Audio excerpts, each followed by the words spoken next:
we did beat it effectively though. I feel like there's more story to this though. I don't necessarily want to go and do the other ending right away. Is it chest? Eternal brooch, a golden amethyst brooch, changes Lunaeus' appearance. Oh. Empire orb, pulverize foes with an aura fist. This is for beating the final boss. Well, that was cool.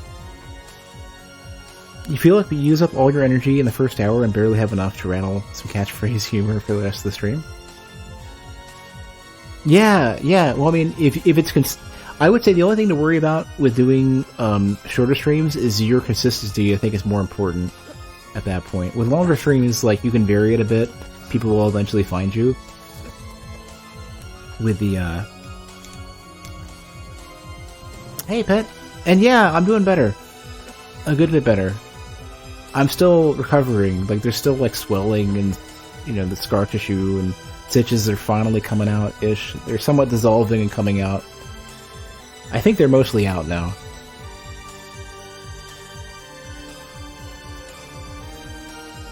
What else did I get here?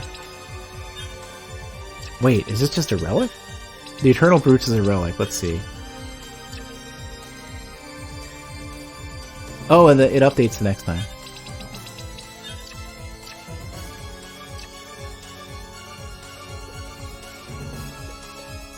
With 3-hour start window for weekdays. I would say if you can, the more you can narrow it down to like you'll be starting within 5 minutes and finishing within 5 minutes at the same time, like that helps a lot. I've seen streamers do extremely well with a consistent schedule, where the other side of that ends up being you could be like Peeve, where you just stream 8, 15, whatever hours and just randomly throughout the night, and you just keep doing a super long stream and just you have a hugely varied audience and not everyone shows up and everyone's wondering when you're streaming and whatever, but like you just muscle through it.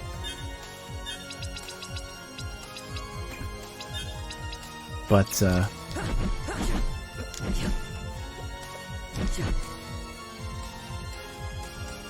yeah, you could start whenever you stream for 12 hours.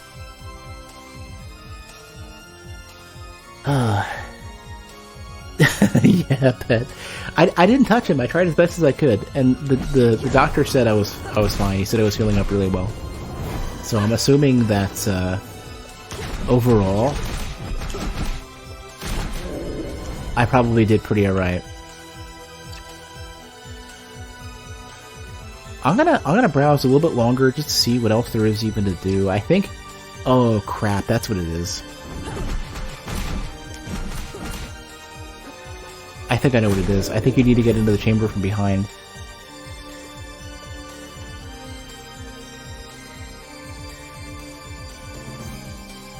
No, what I mean is you need to be able to have a decent stream for 12 hours straight. Although I think if you do a longer stream, it doesn't have to be as good, honestly. But I feel like it's a waste of time. I'd rather have a decent stream in 4 hours than I would a stream that starts okay and becomes crappy in 12 hours and then has a very little start time the next time. Work with animals. Oh, yeah. The thing for me is it felt like I had something stuck in my throat the entire time.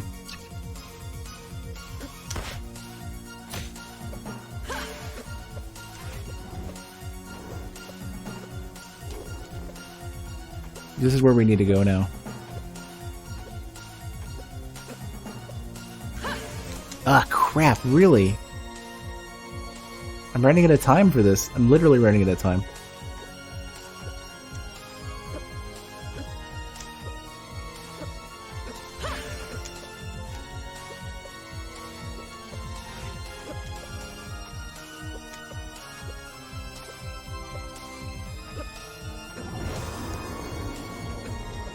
Oh my god, you're making me nervous.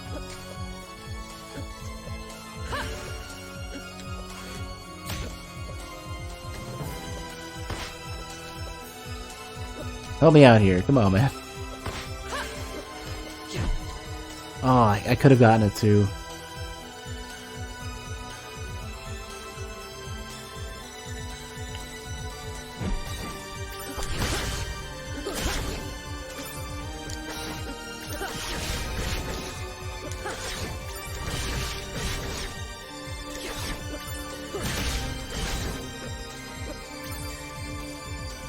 Yeah, White. I think in that case, like, your target's probably gonna be like 2 hours or less. An hour and a half, I feel like it's hard to stream for an hour and get any real audience, but I think you can get by with like an hour and a half.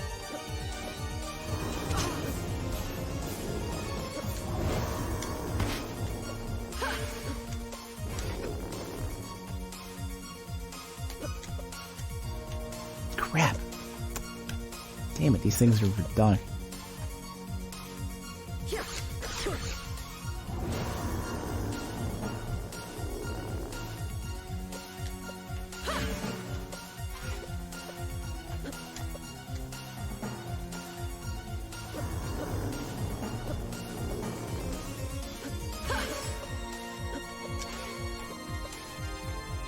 I feel like I can get up there without...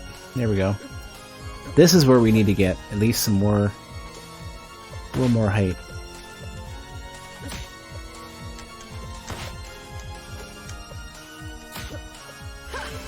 Here we go.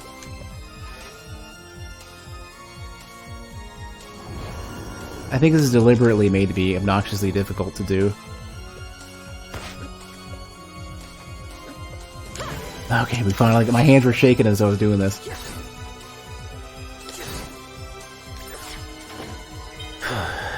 Filigree clasp. An ancient clasp with copious amounts of filigree. It's very lucky. Holy crap, that made my my heart freak the hell out.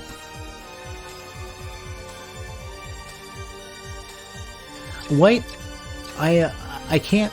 I don't think I could speak very well to your situation, but man, I don't feel like I'm struggling to get that balance sorted. I kind of just let it happen, and I guess for your situation, I feel like it's probably very easy for you to get into your own head. And I guess I should consider myself fortunate that it isn't so much a thing for me. Final circle. The circle of elders is very quiet. I've just told them that Lunaeus' father is a Leukemia Empire, the man responsible for so many of our woes. This is a disaster. He will redouble his efforts to find us, Clan Mother Unger says. I know, I reply, full of shame and fear. We must act quickly. We must set our plan in motion. Lunaeus' birthday celebration, her official becoming a time messenger, is tonight, Thea says, but I fear she's not ready. Send me with her, I say. What? The Clan Mother shakes her head. Two have never gone through the Timespinner together before. We should try. If I go, I will never have existed, and so the Emperor will have no one to hate.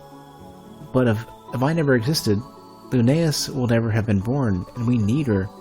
If we go together, perhaps we will both survive together, and we could stop Nubius and the leukemia. It is a huge risk, Thea says, but it must be done, Unda replies. We have little choice anymore. We must try. I nod. Thank you, Clan Mother. But let Lunaeus have her celebration. She has worked so hard for this. After the procession to the Timespinner, you can tell her our plans.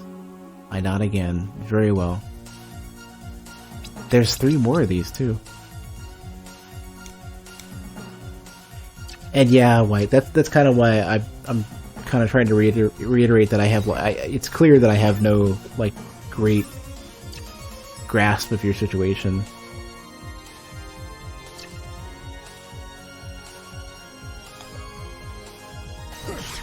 If we can, I could just run through all this ish.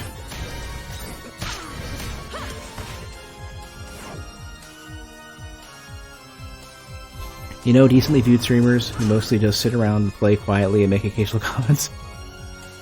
Oh yeah. You'll see a lot of people who basically go through you know, their viewership is entirely through some prior execution or some event. And not really that it's bad, but I definitely feel that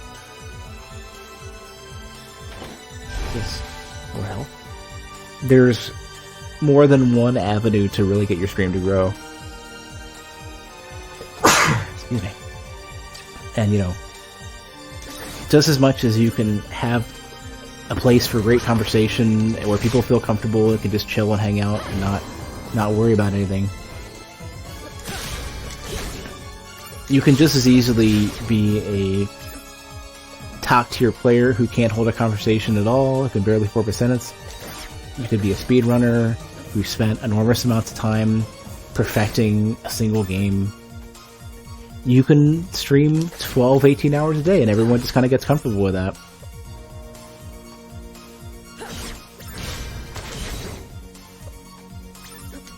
But everybody's got a little something. You might have to just figure out what works for you. Draku tends to do speedruns with a lot of new AAA games, which means his world records go viral. Yeah, and that is going to be an expensive strategy too, because you have to be able to afford or otherwise acquire these newer games.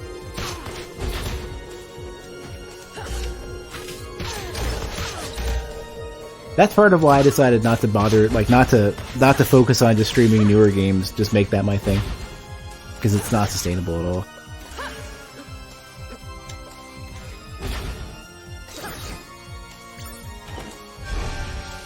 Wow, okay, there's a ton of power-ups just like waiting for you.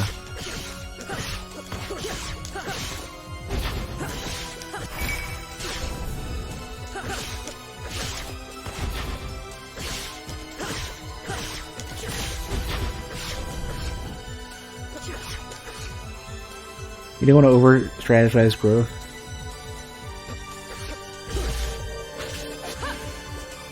Yeah, I'm taking, for me, for the most part, I'm taking sort of the easiest route right now, which is to leverage YouTube.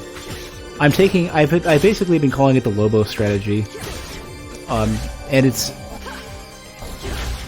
it's basically a better, easier version of what I used to do in the past, which is just to upload a ton of stuff consistently to YouTube and just let it happen on its own. With Lobos, he uploads a lot of very minimally edited VODs on a regular schedule to YouTube, and just has like even the title cards and the video descriptions are very minimal.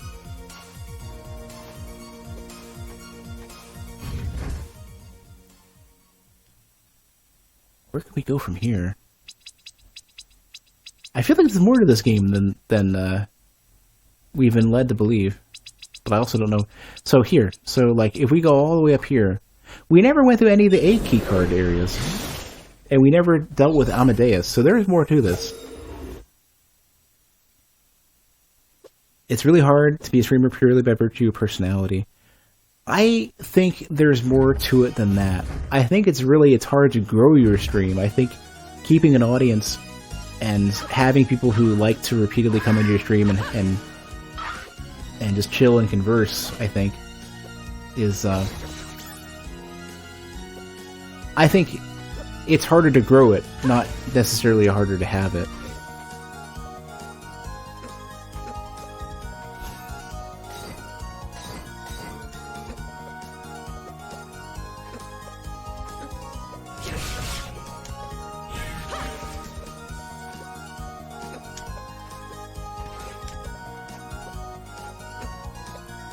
And yeah, I think it's hard to grow off of just... well, I don't think it's off of personality. I think it's hard to grow off of your existence, and I think it's harder to grow as a, like...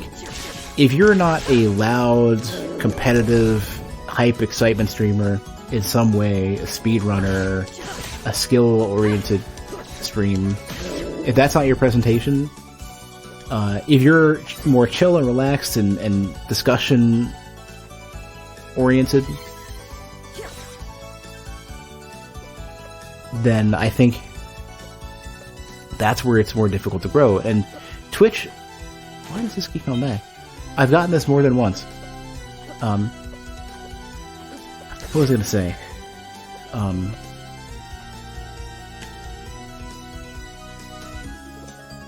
Naturally, your stream doesn't grow simply because... So what's up here, then? Oh man, I know there's something to this.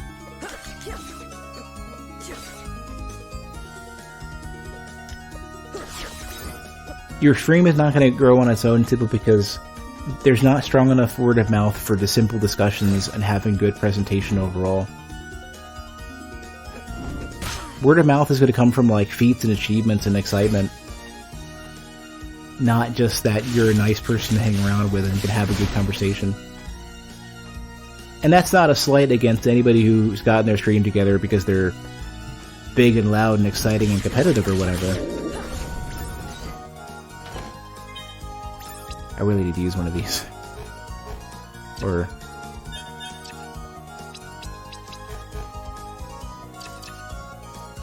did it wear off? I think it wore off. But I think Twitch is so oriented around networking and word of mouth. Just like if you only exist on Twitch and have no social media presence and no presence on any other content platform, and if you can't network and build word of mouth, you're doomed. Like, it'll never work. And that's kind of why I think Lobos' strategy with YouTube is so brilliant, because YouTube is so great. YouTube is like terrible for like monetization and all this other stuff. They don't cater at all towards making that grow or be successful or whatever. But what it does do is, if you have content that's out, YouTube is really, really good at finding your audience, and then you can take that audience to some other platform that's better for you. And that basically means I don't have to deal with networking or anything. I can get some growth off of that. And I did it unknowingly back with... I did that unknowingly back with, right.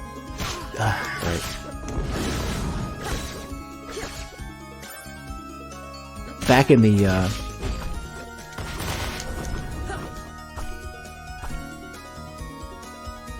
like, the Dark Souls 1, early Dark Souls 2 days.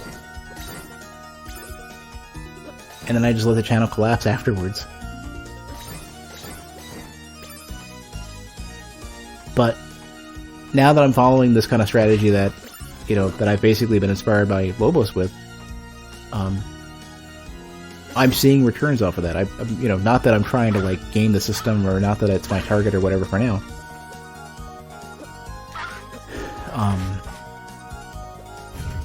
But if I ever want the stream to grow, and if I ever want to have the option at some point, way down the line, to even consider full-time streaming, the only way it's going to work is if I have a system that can get people to check out a stream that doesn't necessarily speak for itself.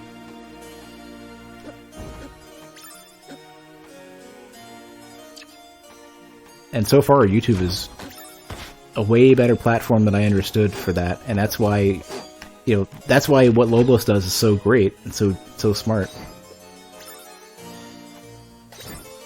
And I'm also glad he allowed me to pick his brain just a tiny bit, asking a few questions. Because it definitely helped me trim the fat on what I would have done.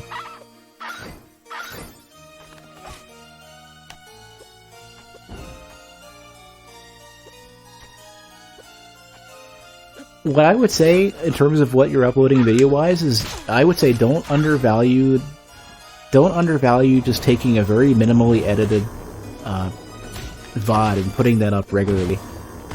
Like what I've done, like I have VODs from, you know, 2015, I think at the earliest, that I've been just slowly streaming out, and I have that scheduled 3 times a week until at least August, just with stuff not even of this year, that I could slowly trickle out. And the only real editing is just like deleting a couple of midpoints at most, and really just editing the very beginning out and the end. So like it's only, you know, editing the intro and outro stuff, and that's almost the entirety of what I've done. It's like, it's literally like 2 edit points and then just passing it through FFmpeg, and there's a really simple repeatable command for it. You despise the history being out there. Yeah, that's something I've had to evaluate, is there anything I don't want on stream, and do very minimal editing for that, and the rest is just, I will deal with the awkward moments, and I'll deal with Convo Breaker's poop conversation and resulting quote. You know, I'll deal with myself looking stupid, I'll deal with my ugly webcams. Because those don't bother people as much as they bother me. And it's more valuable to get those out there than it is to over-scrutinize everything. And I know not everyone can get past that, but I'm trying as best as I can. And yeah, White, I couldn't remotely fathom the thought of you're already a target as it is, just because people want to hate as best as they can for stupid reasons. I don't know how easily you're going to get into a position of, like, being a big enough streamer to remotely support or offset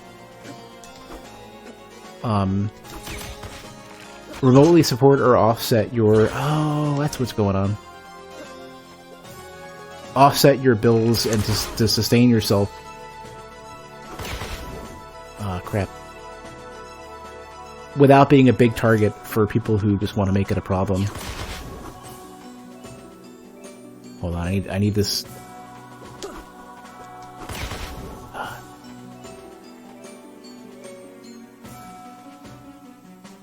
Yeah, so think about it. Give me a sec, Pat. I'll get to that in a second, because I do want to make a point about that. So think about it. With the people hate fat people. Fat people are an easy target, you know. And for me, it's like, I'll admit, like, you know, outside of the physical issues that I've literally had cut out of my own body by people who know how to do it. As well as the machinery I use so my body doesn't try to kill me every time I go to bed.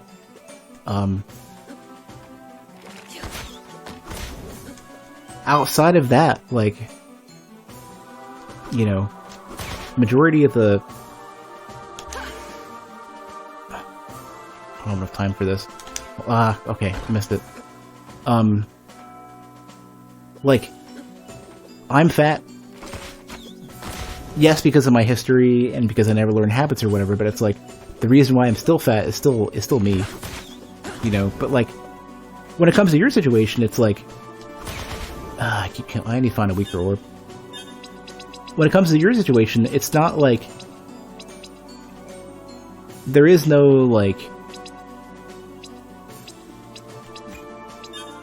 you know, it's not like in any way one of those things you get to say, it's your fault, you've got a problem, this and that. Like, you can't really put that up as like, oh my god, I can't reach. Plasma orb, maybe? Probably not, I don't think we can reach. Just barely, okay, cool. But, hold on a sec. Stupid automod.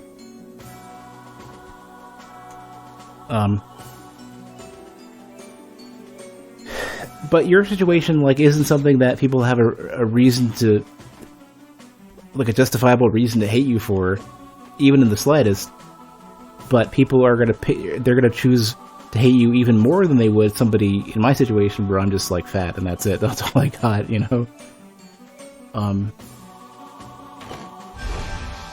I guess that was worth it.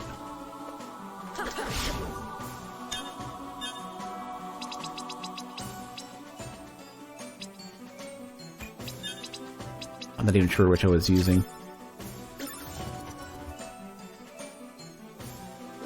But yeah, like, so think about how much hate I got for doing the Wii Fit streams. Because people hate fat people. Some of it is because, oh my god, I gotta... What? Freaking Automod just... How is... It's probably because people use it... There's a lot of derogatory people who are bringing that stuff up, but I hate having to sit there and moderate Automod, because Automod doesn't know the difference. It's just like Kunzer's name. Kunzer's name, the first part of Kunzer's name is a slur. But Kunzer is like a valid human name, I guess. Surname. So, sorry. But,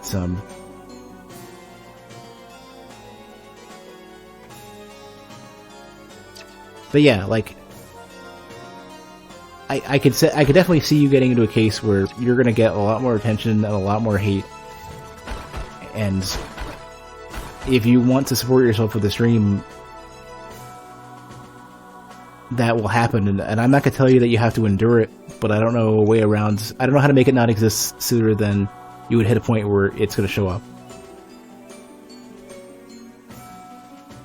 But yeah, the Wii Fit stuff was like, I'd lose 20 to 40 viewers, or 20 to 40 followers per stream. And my stream had a lot fewer viewers in the long term afterwards. Just because I'm fat, you know? Even though, you know, I have to shoulder the responsibility for being fat, even though I had bad habits, even though I do have physical issues that I had to get cut up and mechanically fixed and whatnot. You know, I had the insurance for more than 10 years to deal with it. And on top of that, you know, I could slowly learn and improve myself. And even then I got, you know, enormous amounts of hate, but I can't offer a well enough solution or any sort of prep for the type of stuff that you're gonna get, you know, as your stream grows.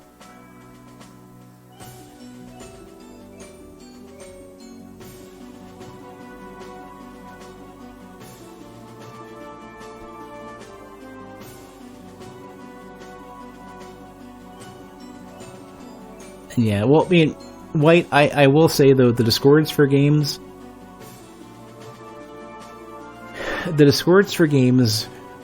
and the communities in general, Reddit, YouTube, whatever, like, especially Reddit and Discord, like, the more you concentrate players who are passionate about a game, the more you're going to have horrible experiences. And that's why I tend to try to stay away from, like, the Reddits for games, especially the ones that, like, I don't know why I posted it ever in the Dark Souls Reddit, because it's just a horrible place. And every game-focused Discord I've ever been in, minus like a couple, have been really nasty, and even the ones that weren't have issues.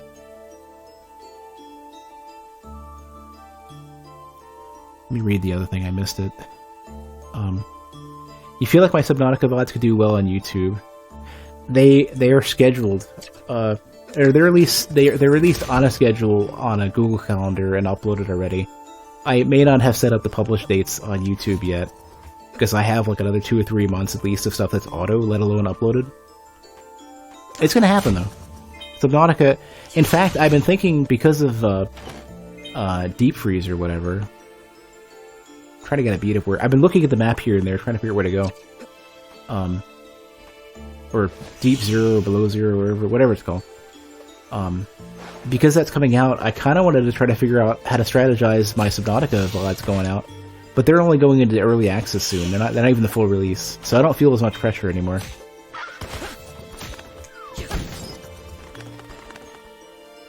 But they're definitely happening. That game was amazing. The playthrough was amazing. Even the second playthrough was awesome. And I might even want to upload the second playthrough, which I would rarely do. Sub-Zero, maybe? I don't know. Whatever the Subnautica expansion is, it's in some cold, frozen ocean or something. The details don't even matter to me, because I know I'm gonna play the hell out of it. It's one of the few games that I look forward to with such certainty that I'm just gonna play and enjoy, and there's nothing gonna stop that.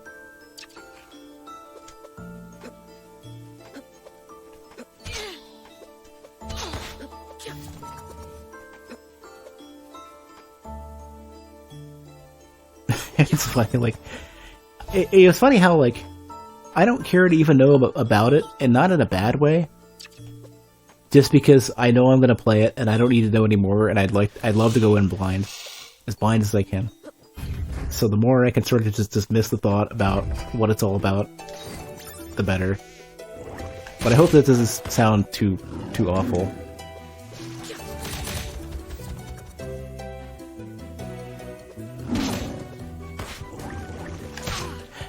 Ryu is right, though. Ryu had mentioned earlier this being his favorite track, and now I'm starting to agree. This track is just so freaking good.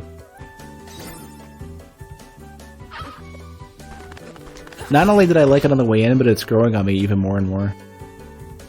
So I need to get all the way down here. I want to see what this is all about.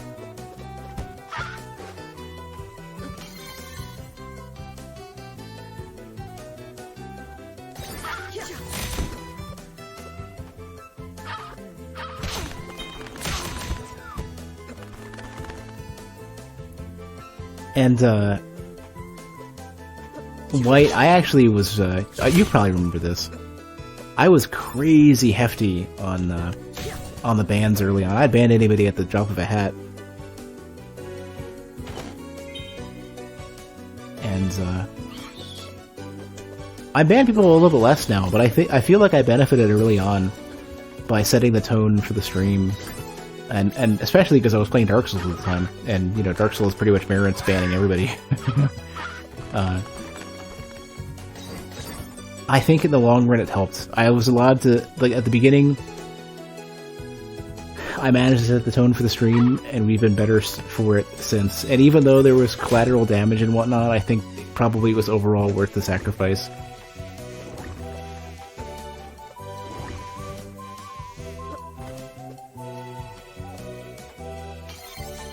Never got to finish your Spinotica run because your computer took shit, couldn't afford a new one.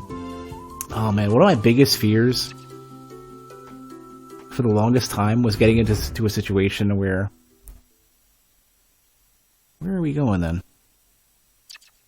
Was getting into a situation when I was younger, when I didn't have a lot of money. Not that I have a lot now, but I could at least afford to... Like, if my computer completely dies, just flat out explodes.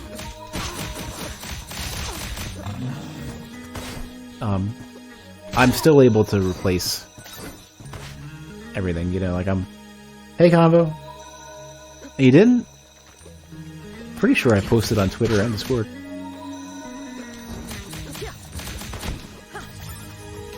Oh, I'm sorry, Convo.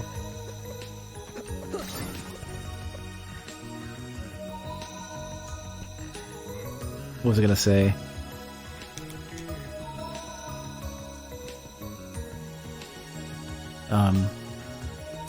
But yeah, I banned a lot of people back in the day. And eventually I hit a point where I unbanned a ton of people as well. Ectoplasm. Now my ban list is pretty clear, minus like a couple people.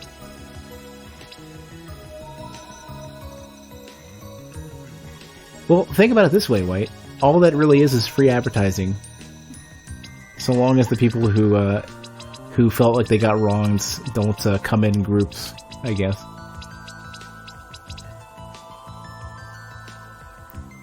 Now here we lost. You might actually have to watch a VOD. Well, yeah, a lot happened. We beat we beat a very significant story boss, and then there's still more for me to consider.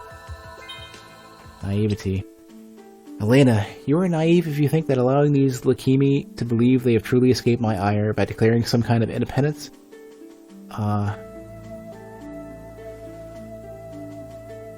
will prevent eventual strife. The more powerful they think they are, the more likely they will initiate conflict. They are, after all, a world of criminals. However, I have no need to antagonize them directly. We are powerful, they are weak. If you truly think they will remain peaceful, I invite you to visit them. Go as an ambassador and see how they respond to diplomacy. You will see that it is hopeless. And when you return, I shall have prepared a strike force to remind them and our citizens who hold the power, VT. Which we haven't even encountered yet.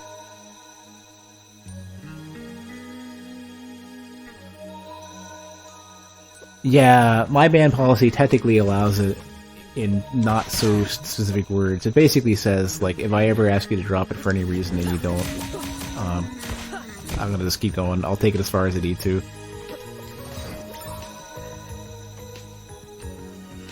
My moderator guidelines are ridiculous. They're super long. And anybody who doesn't understand it is gonna assume that, like, it's because we're an authoritarian state and you can't say anything in the channel. And really, it's just like, there unfortunately is the need to be thorough.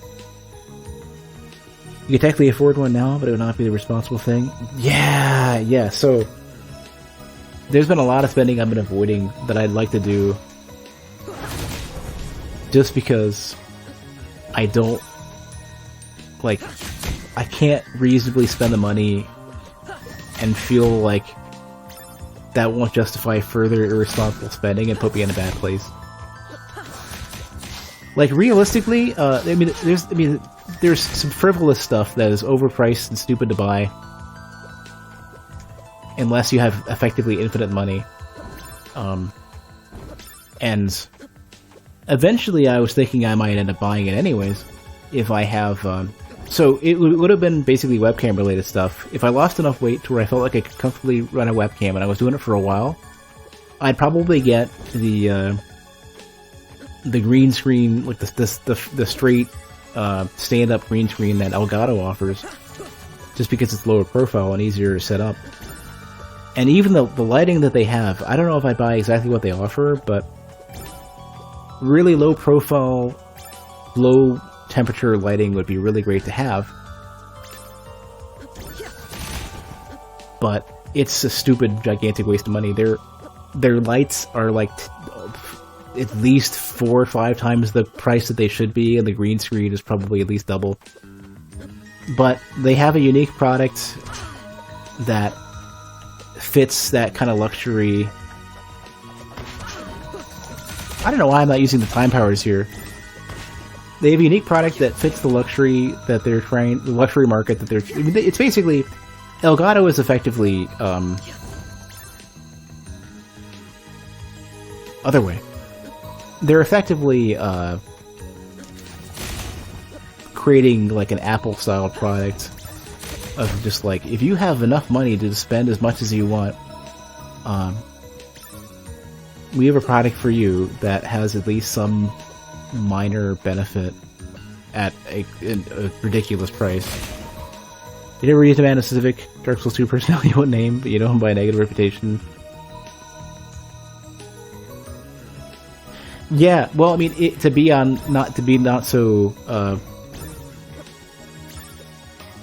not such a serious need for the ban, but I can relate in that if I knew the freaking username of the dude who did Exanima, the developer, I would. The only way I'd ever play that game is if I knew ahead of time what their username was, so I could ban them, because they're apparently a super notorious backseater, and I will not have that in my stream. And the only way I'm ever going to stream that game is if I can prevent them from being in the channel. And even then, I don't even know if I want to support them, because they're apparently a horrible freaking backseater who ruins a couple of streams that I wanted to watch of that game.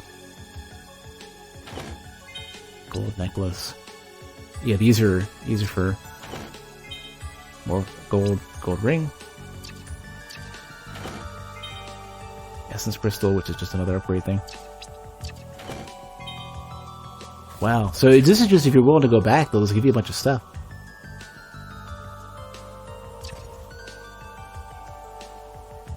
Yeah, Convo. It's not that I don't know how to pronounce it, but man, it's a tongue twister. It's tough. What else could there be here? The only thing that I don't know how to get to now is this. But I also haven't been in a couple of the rooms out in the live. Wow, okay, hold on. We gotta go back here.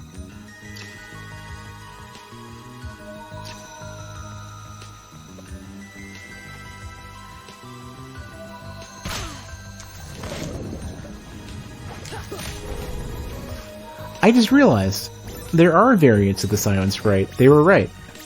98%? Oh, you're right.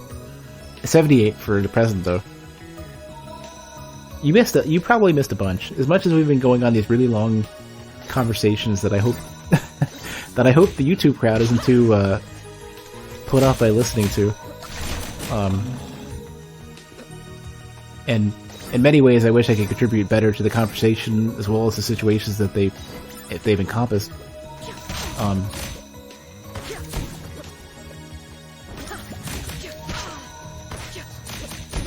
We've also gone through a big chunk of the game as we've been talking.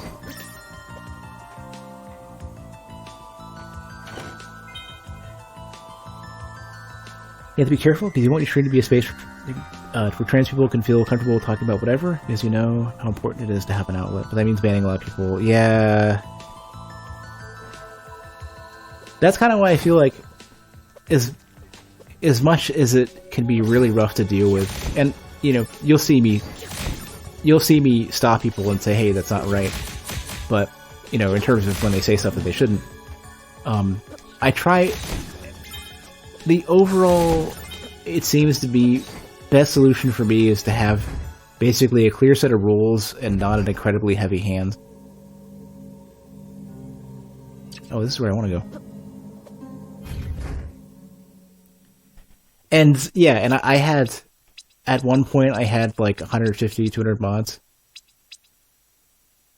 So it does help if you're willing to moderate to an extreme. These are the rooms I couldn't get into.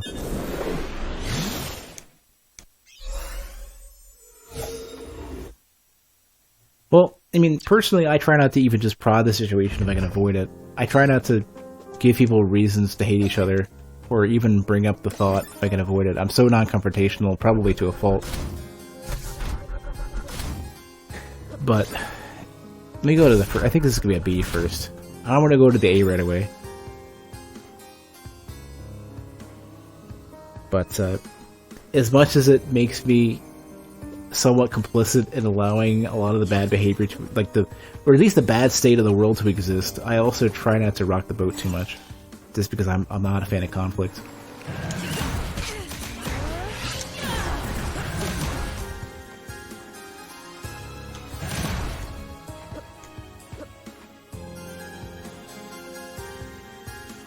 These are endgame lores. Bleakness research. Proposed methods and their efficacy in curing the bleakness. Abstract. The bleakness, a genetic medical condition that has been linked to several negative symptoms, has plagued leukemia natives for over a millennium. In this paper, we propose possible cures for the disease by gene modification, and fusions of synthetic plasma and temporary exposure to plasma radiation. User testing consisted of 50 adults per technique between the age of 20 and 40. Results were statistically significant for all techniques on both short-term and long-term examinations. P-values less than 0.01. Short-term measurements show that relief is reported by and measured in 0% of the gene modification subjects, 88% of the synthetic plasma subjects, and 100% of the plasma radiation subjects. Long-term measurements show that this reported relief experienced by 2 of the test groups does not last, with 86.2% returning to baseline discomfort within 1 week, and 100% by 3 weeks. We recommend that further research is done on gene modification as technology improves. Freaking Automod, please.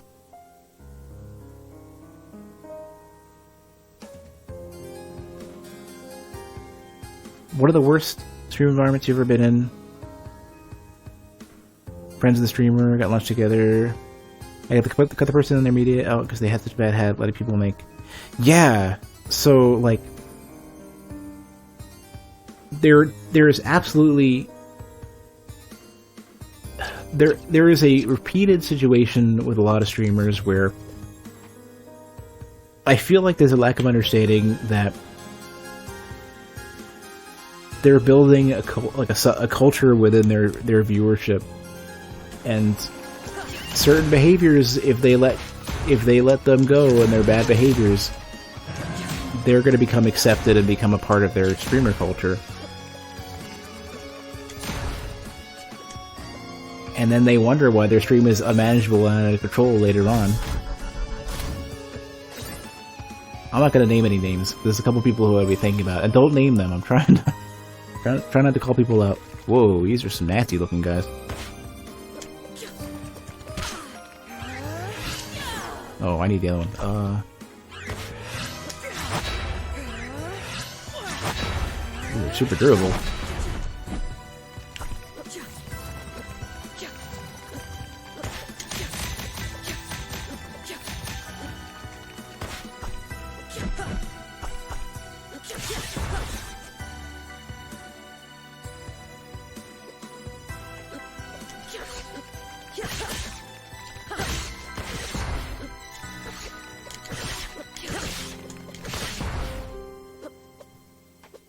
Well, for me, a chunk of it, outside of the people who I just won't talk to because I know they agree with some of the bad behavior, but there's some other people who I would generally otherwise respect, except for they let a lot of bad behavior simmer, underneath their purview, What is this thing? Wait a second. You have a piece? You have a Timespinner piece? Timespinner Gear 2. Tuning gear needed to accurately use the Timespinner, second instead of 3. This looks familiar. This is part of the Timespinner. One of the tuning gears. That's why I went back so far. This wasn't attached. There were supposed to be 3 of these to calibrate how far back the Timespinner goes. Well, too late now. Linnaeus, if you found all 3, you could tune it properly. So? Could do what you meant to do at the start. Go to a different time. Oh my god. I could go back before Nuvius ever found Windaria. I could actually save them. Heck, with the gears, I could go anywhere. I just need the other 2. Easier said than done. And if I can't find them, I could still kill Nuvius. Hey, so we did confirm then. There is a very distinct, effectively good or bad ending / complete or incomplete ending or whatever we're gonna call it.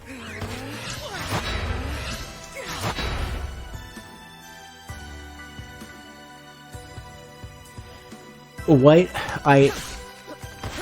you mentioned getting shut down and timed out, and I think to some degree you do have, if you're able to get shut down and timed out, I'm assuming you're doing it in the middle of their stream. Now, I know some people won't be receptive even outside of their stream, like while it's not live, but I think the only way you can really go about that and have any success, if success could be had at all, is to do it when they're not streaming.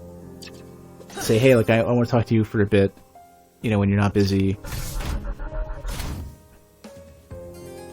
Not that I'm saying that what they did is right, and the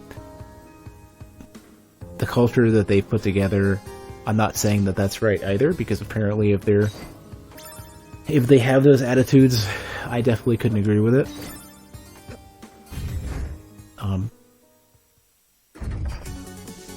But there is going to have to be, like, there will be a better time for it.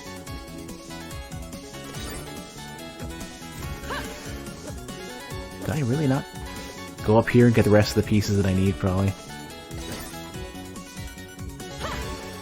Yeah, I'm not gonna try to put you at fault to any degree, because I know how... Whoa, jeez.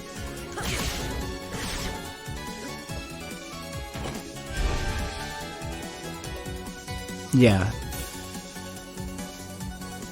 It can be very difficult to pick a good time when everything is going to hell and people are pushing shit that they absolutely shouldn't. We can't go on like this, one time messenger after another, I say. The elders sit around me. I've joined their circle now. Clanmother Undar nods.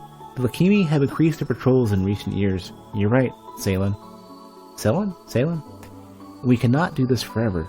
They will find the Timespinner. One of her wives, Thea, crosses her arms. You cannot give up. We need a new plan, I say. I can't risk using the Timespinner now with Linnaeus. We have only a few messengers left, and we can't train them fast enough. What we need is a new kind of time messenger. What do you have in mind? Undar asks. Our traditions have always been for the time messenger to only come back as far as necessary to keep the clan safe, so as to not distort history too much. We have no idea if time can withstand more than a small amount of change at a time, Thea says. I nod. But we must take a chance. I propose we train one time messenger to go back further, go into the past, prevent the Lakimi from ever learning about the Timespinner if we can. Do something that will keep them from ever being a problem. That's a huge change, Thea says. It will completely change our history. We don't even know if we will still exist. But it must be done, I say. The Timespinner is all that matters. And who would you propose be this new time messenger? Undar asks. But she already knows my answer from the glint in my eye. Linnaeus, of course.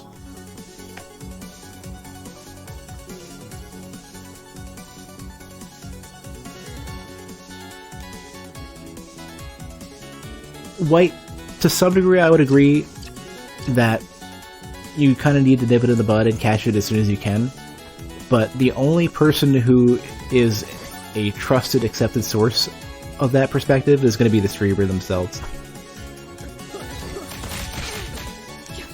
For better or for worse, and I can agree mostly for worse, especially when the streamers are not willing to, like, address their community and say, hey, like, this is not right, we need to make this better.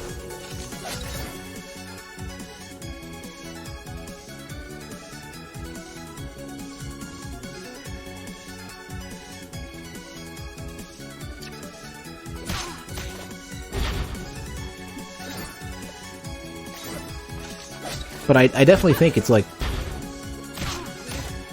It's one of those cases where, you know, it's the streamer's responsibility to make that better, and the best you can do is appeal to them. Because their audience is not going to be receptive, and they're not going to be... They're definitely... The streamer themselves is not going to be receptive. Not going to do anything.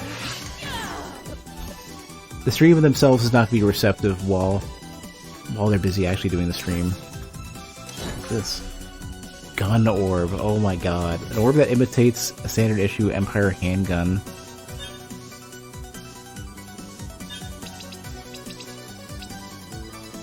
It does crazy damage too, are you kidding me?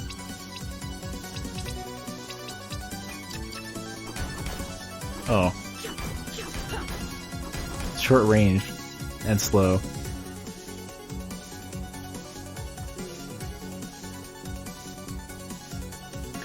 Yeah, White, that does happen. And I don't have an answer for that. I can only say that at that point you need to discount them as a lost cause. Like, I think some people are comfortable with the community that they've harbored, and if that community is a really terrible place to be for the people that they're hating on, then, you know, the best you can do is cultivate or contribute to a place that does a better job of not being shitty to people just because of who they are. Okay. Oh, it does shoot. Look, you can see the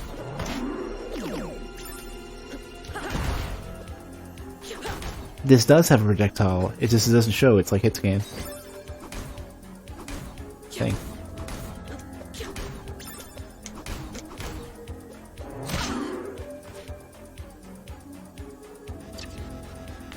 Part of the reason why the damage isn't so high, I think, is because it doesn't multi-hit or anything.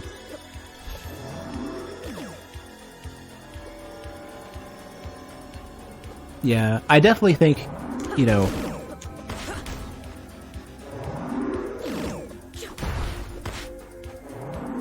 I don't think you can solely create a scenario where the only way to address their behavior is to basically call them out and have nothing to offer instead. Policy was never good on the topic in the first place by any means, but conversation is fluid and can't be.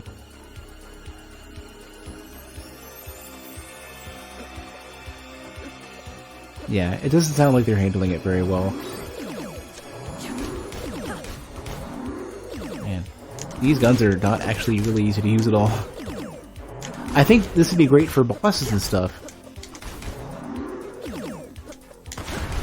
And maybe speedrunners. But not for me. You have like one more left after this. But no, like, I definitely think that, like, there are going to be some cases where it's a lost cause, some cases where you have to appeal to them off stream and say, hey man, this, like, you might have, I don't know how you're wording it at all, but, you know, say, hey, like, this is, you see what these people are saying? But there are going to be many streamers who don't care. Like, there will be a big, giant cultural problem that basically says people are not, the streamers are not going to be receptive to that, even though they're turning away tons of people and making a lot of other people uncomfortable. Experiment 13. By the results of my last few experiments, I decided to try splicing the biotech DNA into that of a grown Lakimi nobleman. Monstrous, yes, but our Emperor has given me leeway in my work. He appears to be very happy with my ability to make political opponents disappear. A fortunate side effect, I suppose. The effects of the splicing of the subject occurred very quickly, but not without apparent physical discomfort on the subject's part. The final beneficial results are a rapid growth in the body's size and strength, much faster than any run-of-the-mill DNA enhancements, which are so popular among the wealthy, as well as a marked improvement in magical ability. However, the negative side effects of the procedure, such as skin sloughing off and an irregular restructuring of the muscles, have made this procedure unfit for any practical applications. The results of this experiment seem consistent with demonic designs. I've seen this sort of monstrosity before. I am not yet free of their influence. Perhaps we must move beyond their biotechnical designs altogether. I will do whatever it takes. I'll have to meditate on this.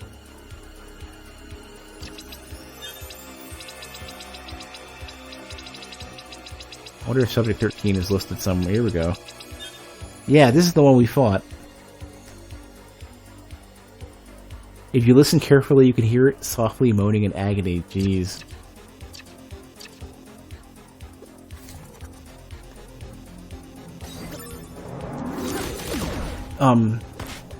But White, yeah, I wish I could offer a better solution for that, but I certainly feel like there are some streamers that they cultivate a community that is super undesirable and don't present any sort of situation where you can either point it out to them and have them want to improve it, or not simply find out that that's their preference, you know, and they just want to be a part of that bad behavior too. And all I'd really want, the only thing I can really see is helping that in any way is really just creating alternatives that people go to. I could use this Timespinner. If I had all 3 tuning gears, I would have more control. I could do what I originally set out to do and change history. Save my clan. Not yet. I was hoping, I'm glad we didn't get forced into using it. I do want to get the special ending. Is this difficult as well? Because this environment creates a kind of heckle counter heckle energy. Yeah. Yeah, and remember how I mentioned earlier how you know, people create environments, and if they let them go, if they let that get, you know, very runaway and don't moderate it, then it gets out of their hands, and not only may they not even care to do anything about it, but they lose the ability to really put any effort into it anyways. It becomes so ingrained in their culture for their audience that, like, they can't even step in and stop it without the stream turning on them, and they just don't want to bother with it anymore. And I don't want to say that's excusing what they do and the fact that they let it go. But all I can really say is, like, I can understand, and that's why I didn't let my that's why I haven't let my stream, you know, just go on without some moderation. Hey, Kunzer.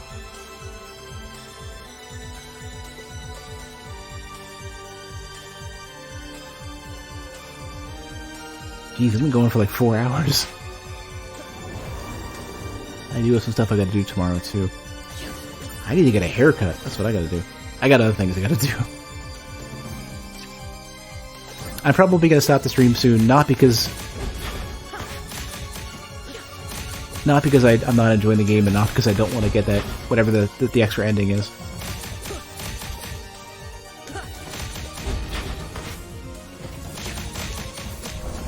I really should be using a different orb.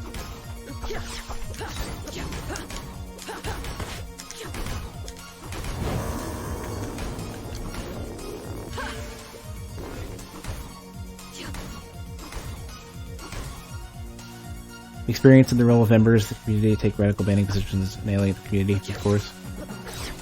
I've taken radical banning positions.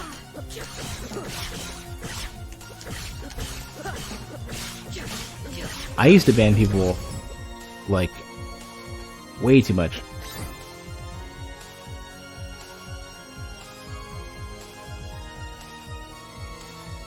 I can only hope that, and I specifically wrote it into my moderator guidelines as well, is that I hope that my moderators are able to keep me in check if I ever do or say anything stupid.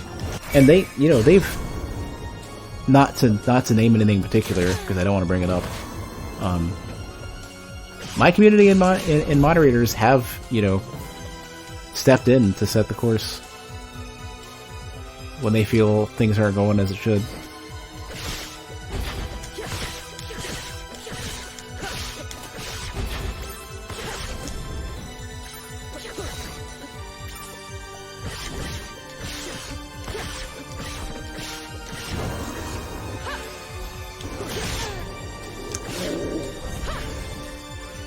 You only enlist close personal friends as moderators because the only ones in tune with you enough. The sad thing is that I don't have enough people. I don't have enough people in Meat Space who I could even have as moderators. Plus, I also don't want too much of a mix of that anyways. Especially, like, there are people who I'm trying to not out as other game developers who have gone to the stream and, you know, who frequent the stream, and their exceptions, not the rule. Normally, I don't want to mix anything I've worked with, anything with a connection to my real life existence, with a stream. But there are people who are cool and trustworthy who I have no problem chilling out in the stream with.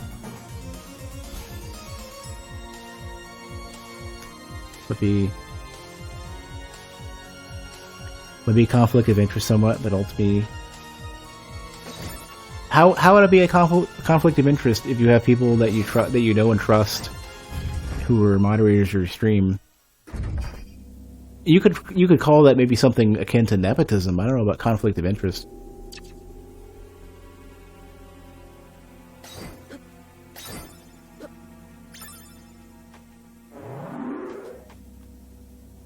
Where would this other... 2 more pieces of this to find.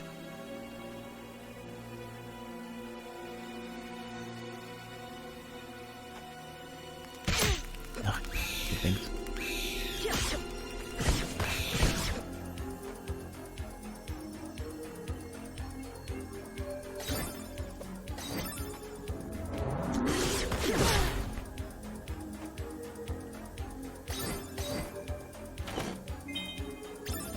Mind Refresh Ultra. A large dose of synthetic plasma aerosol. It's funny thinking about everything when they mention plasma. It's no longer MP. The aura is much more important than I initially thought it was. Your friends now when you're bullshitting around, when you're being serious. Oh, they know when you're... We have enough hours to put into socialization. But I will say, for the most part, like, that's a good thing. And the only way I'd ever consider it to be potentially negative is if you say something in the stream that your moderators automatically understand, but your viewers misunderstand, and they either view that as an excuse to do or say something negative, or they're taken aback or offended by it.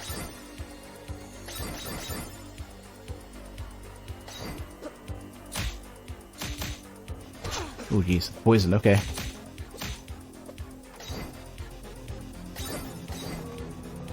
As much as I feel like sometimes it makes my stream a little bit boring, I try to make a point of just being verbose and being...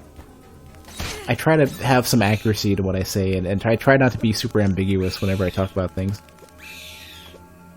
And if I'm making a joke, I try to ham it up to a stupid degree.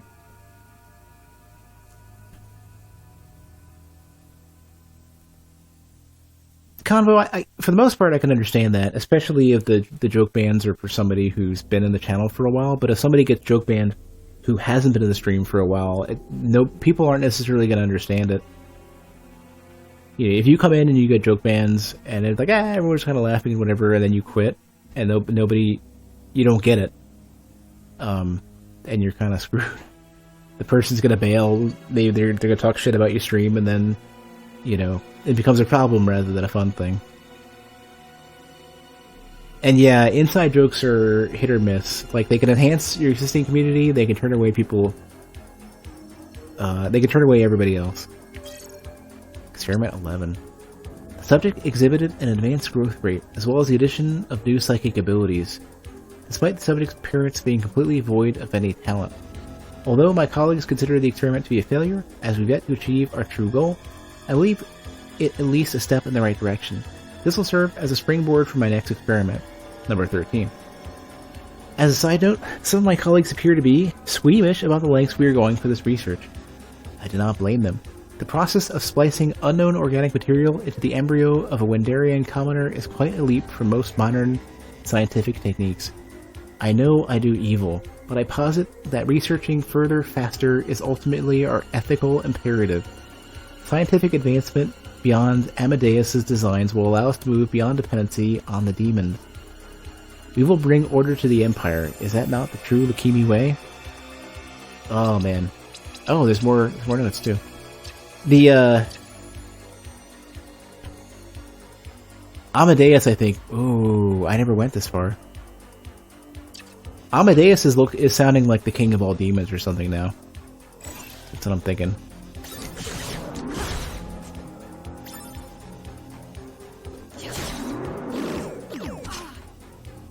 We're just going deeper into, like, horrible, scary things.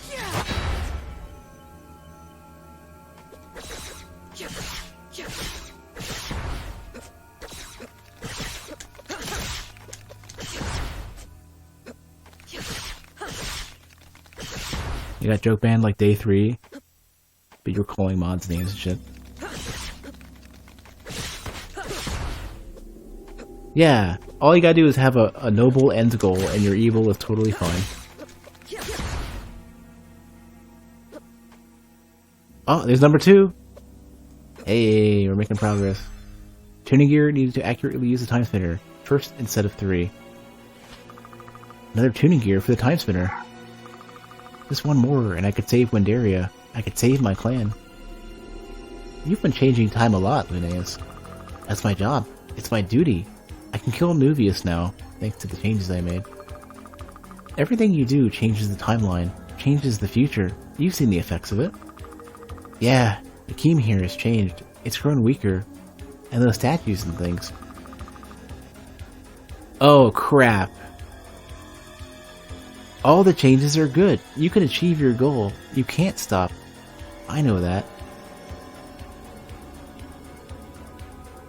Damn it. Convo, I'm probably not gonna... Let's not go that far.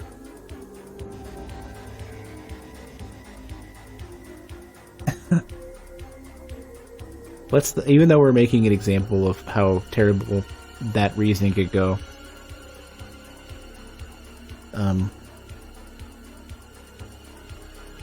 So all these familiars, I think, are actually evil or something.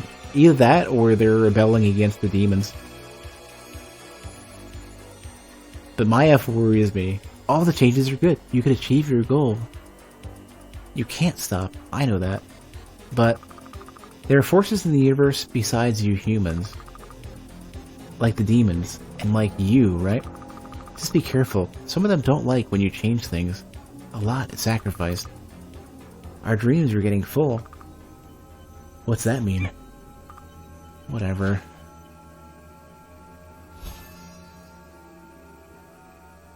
Part of the reason you clashed, couldn't de-escalate it. It's great for off the cuff. Never ended argument. Yeah. It's definitely, you definitely have to take your and the streamer's personalities into account when trying to resolve that kind of stuff.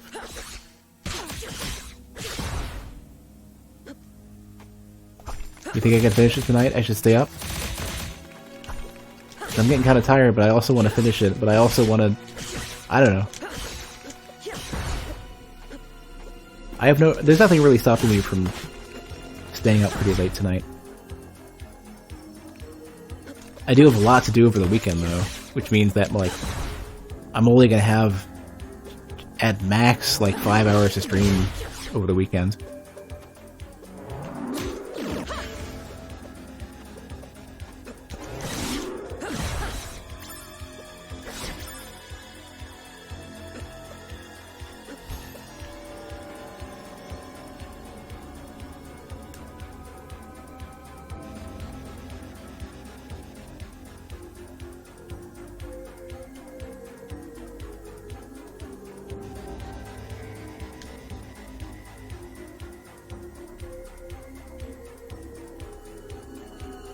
Convo, if you're spoiling it. If you're spoiling it, I'm gonna be upset.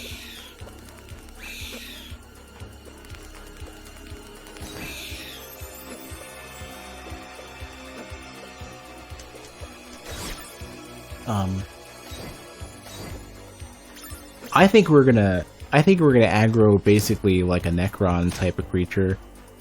Something that basically says, you don't screw with time, the world wants to end itself.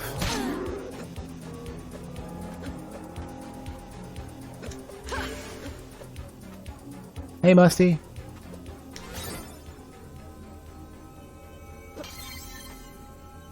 But I also feel like I feel like Amadeus must be the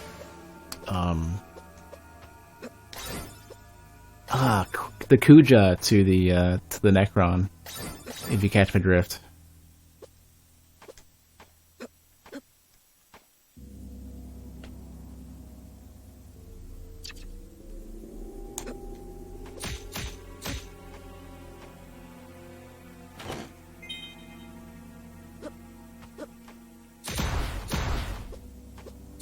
What is this?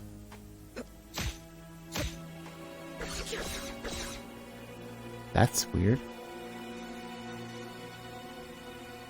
Kuja is like the primary antagonist. Well, I don't know. It's hard to even say. Final Fantasy games, antagonist precedence is tough.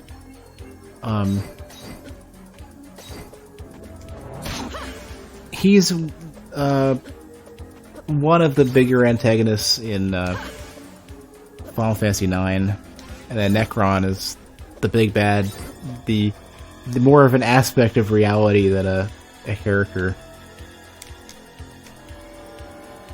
Oh yeah, you need to definitely get some sleep. But thanks again for stopping by, White. But have a good night. Meanwhile, I'm gonna destroy my sleep schedule playing this game some more.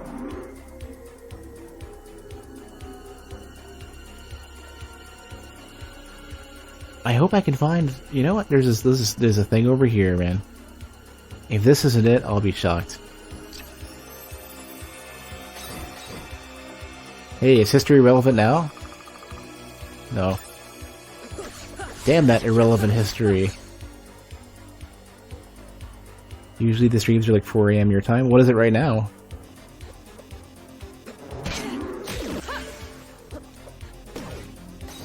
Oh, that's probably what it is. It's probably like 6 AM or something for you right now. Yeah. That's why I'm always afraid to stream super late, because I might get new people watching the stream who will never be able to watch normally.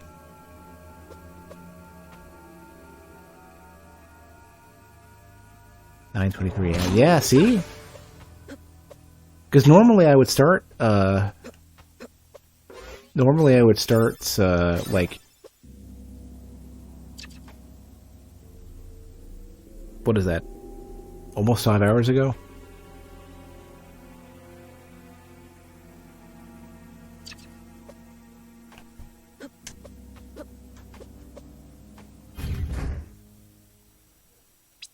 So I need to go all the way over here and hope that I'm right.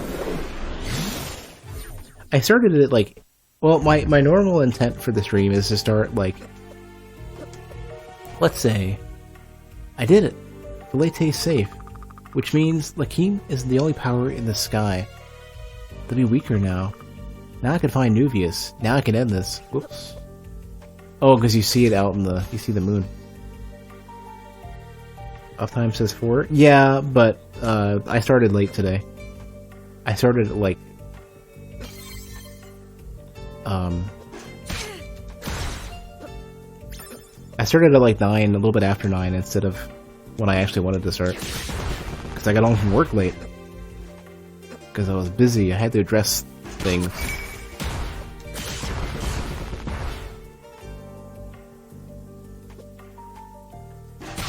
So I never went here.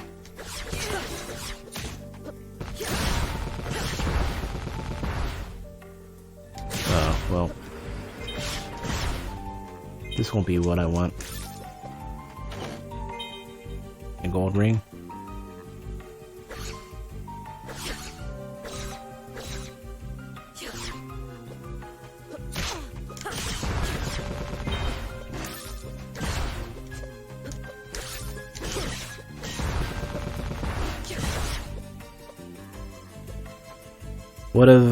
What have we been playing? I mean, I've mostly just been wrapping up Timespinner, and it's longer than I thought it would be. Whoa.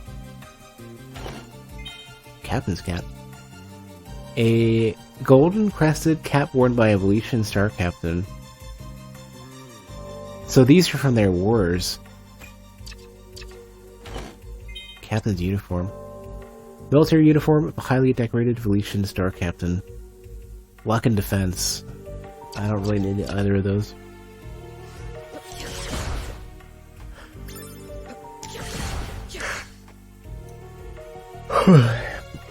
Not enough the messenger recently. Oh, so yeah, well, I'm answering as well. I'm in chat. I'm a one-way conversation. Oh, there's one thing down there too. I haven't gotten.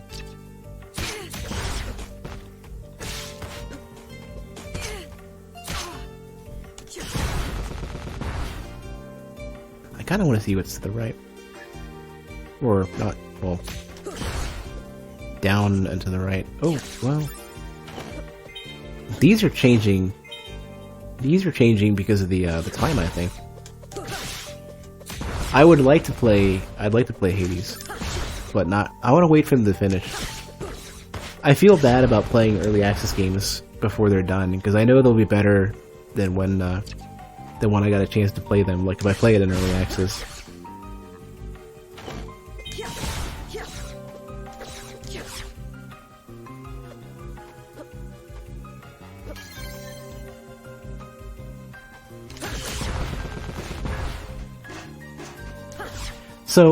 So usually when I go to play a game, if I'm trying to figure out how to schedule everything, I'll take a quick peek at a website called How Long to Beat, and all it really gives you is like a very basic breakdown of like, here's how long it usually takes for people to beat these games, and for this game, they were like, you do the endings and everything, and it takes you like 5 hours, and I'm like, all right, I'll do like a couple of streams, one of them will go long and then we'll be done, right? And the game looks cool, so I'll have some fun and then we'll move on to the next thing. And it wasn't that I wanted to like check this game off my list or whatever, be like done with it quick as I could, but I didn't realize there would be so much to it. And it's good that there's more game, but it's a struggle that it becomes harder to schedule streams around it.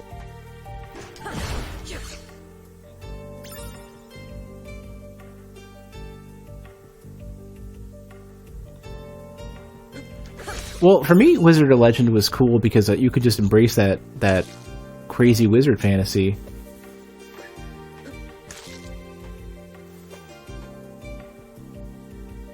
Yeah, it does have a pre-caching problem. If you don't have a quicker hard drive, it becomes very apparent very quickly. But I think they're gonna patch it. I mean, they have a whole other elemental council member to add.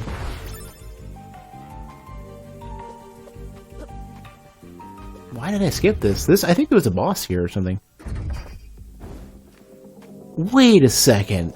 I couldn't get in here before because it was collapsed. And we fixed that problem. So what are we... Oh, we didn't have... That's what it was. We didn't have the keycard for this, and now we do. Ooh, spooky. No, this is not an underlevel boss. This isn't time restricted. Well, this is sort of time restricted. The only way I could get back to this boss is to beat the dude all the way over here-ish, I think. Probably the third spinner. But we also got very spooky endgame potential for bosses and stuff.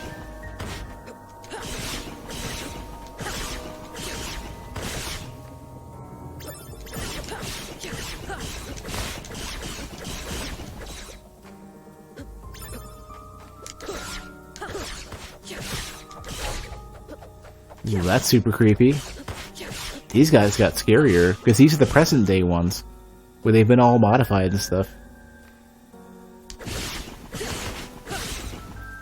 Did I do the side quest from the camp? I think I've done them all.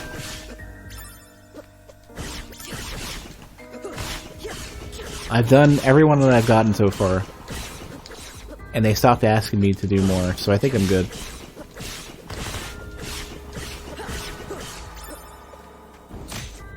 Oh, jeez, these guys are living.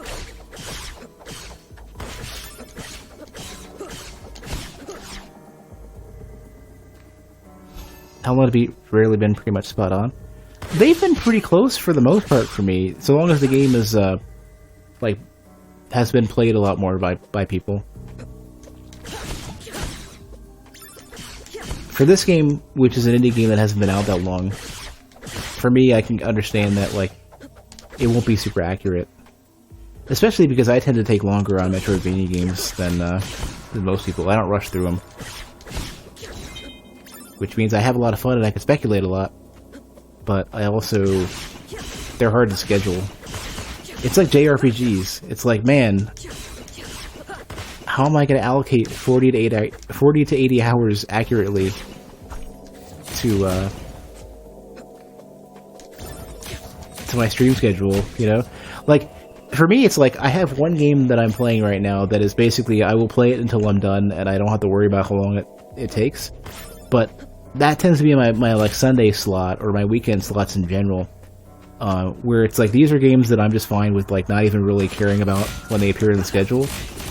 And just going, and, you know, saying, alright, we'll at least plan for 2 more streams, and then, you know, whatever happens, happens. But my weekday streams, I feel like I want to do smaller, shorter stuff. That has more variety to it. How's Dark Souls 3 for you? I don't want to color it with my own perspective, but...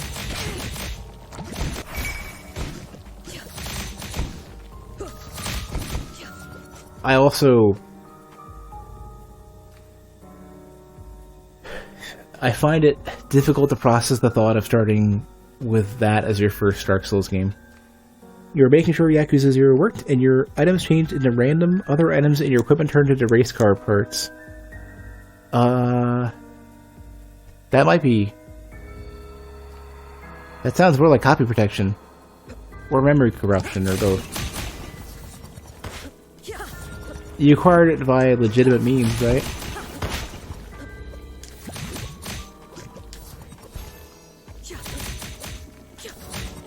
You bought it on Steam?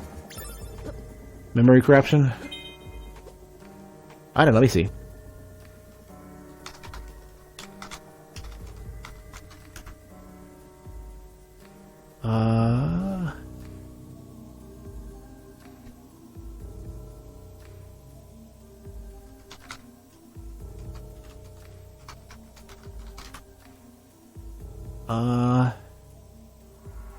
Inventory corruption.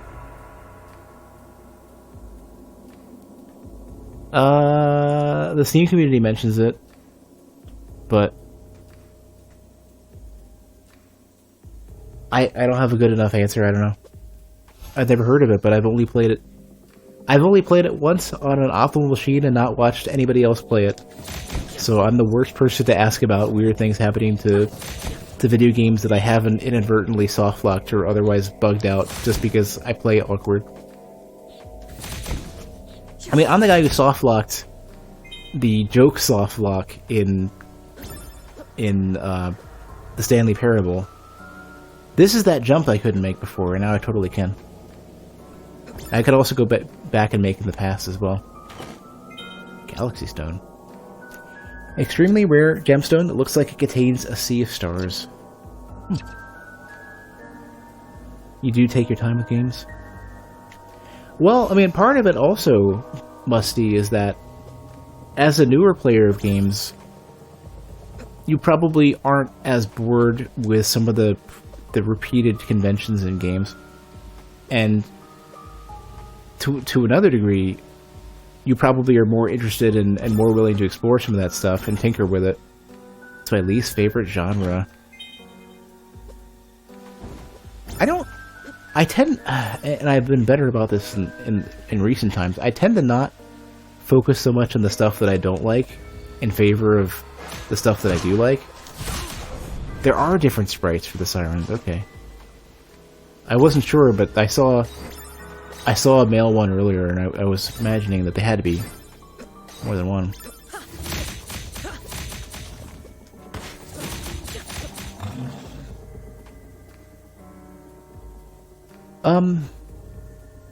Probably like visual novels, maybe, depending on which, or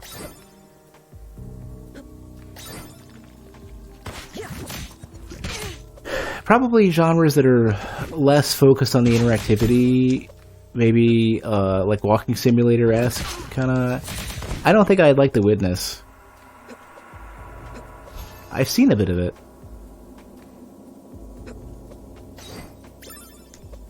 The ledge grabbing is super friendly. Super forgiving.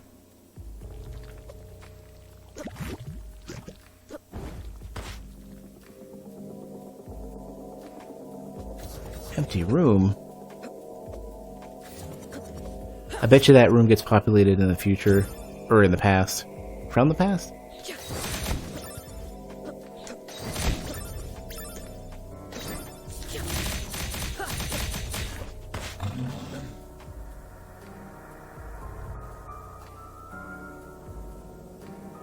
That's The Witness, I think.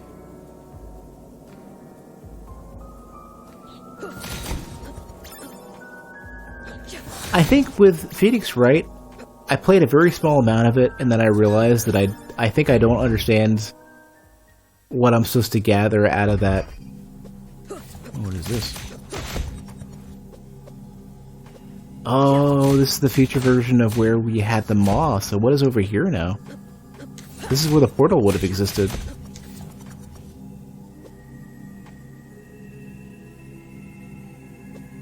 Oh, I lost my train of thought.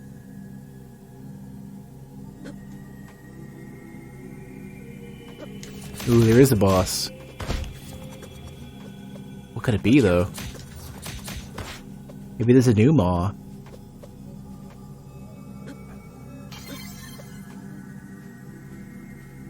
Oh, with Phoenix Wright, I think I don't understand. I didn't quite get a good enough idea of what they expected out of me.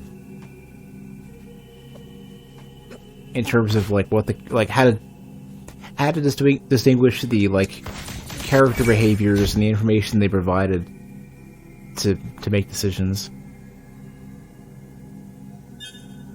Just the same way as like I wasn't really good at discerning what I was being told in L.A. Noire, and I stopped playing it because of that. I just couldn't understand like what they were trying to tell me.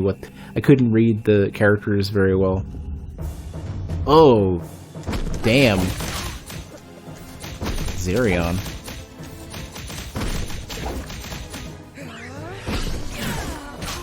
I need a different power here.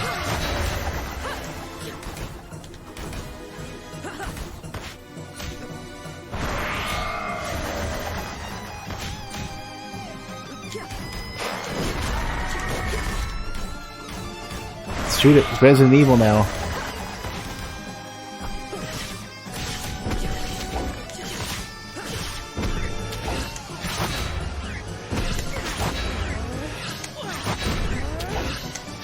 This thing's really strong against 2.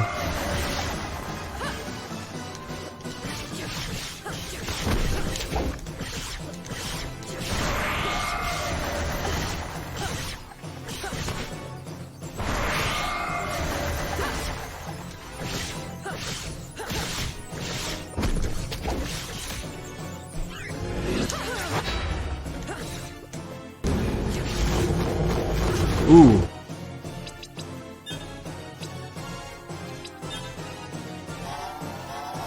This thing is scary. Holy crap. Yeah, Ridley's seen better days.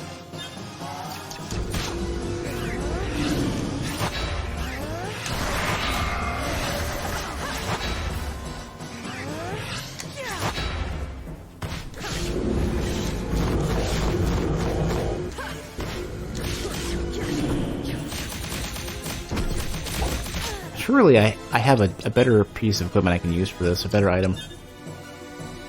So eye orbs aren't going to do it. What about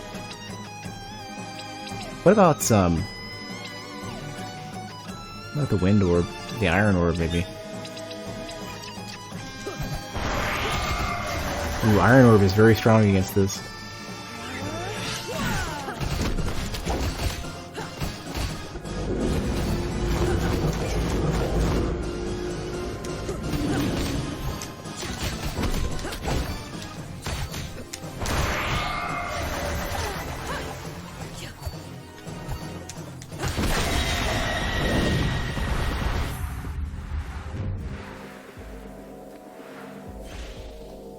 That's crazy. Stealth FPS games. I like Dishonored 1, 2, oh, here we go. 2, I played the tutorial and didn't go any further, and I think that was mostly because my desk setup at the time kind of sucked. Keyboard mouse streams weren't super great for me at the time. Tuning gear needed to accurately use the time spinner, third instead of 3. The third tuning gear, with a working time spinner, like the one Genza had, I could save my clan. I could change time the way I was always supposed to. They are growing more powerful. What? Who? The forces of the universe. Every time you change time. Right, you mentioned. You must be careful, Lunaeus. If you change time too much, like doing what I was supposed to do this whole time, you've already changed so much. Too much more could be disastrous. He grows more powerful, but he can't keep up.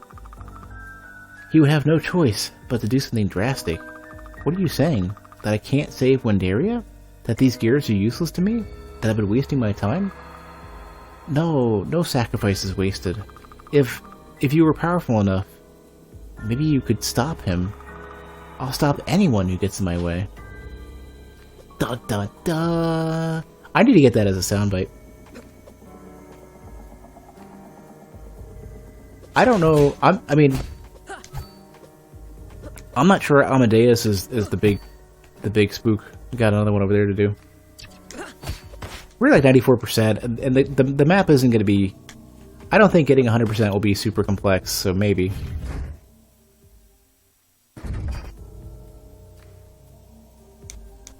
The Doom demo for 2016 or whatever. The new Doom.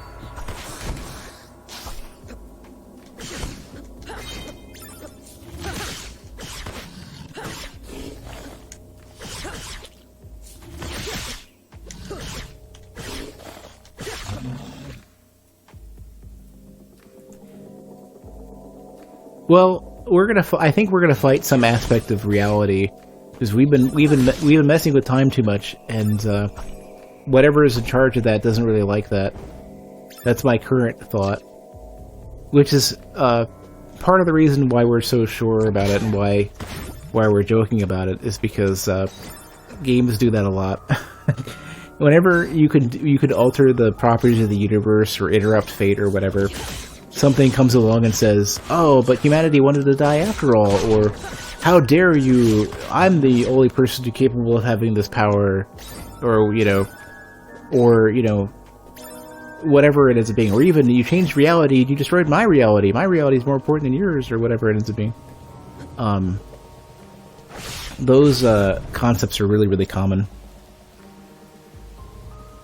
Also, I've had a bottle of water with me for like the entire stream, and I've touched none of it.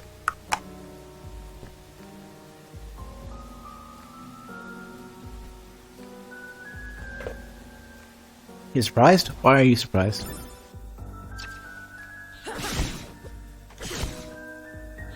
Oh, master of my proclivities.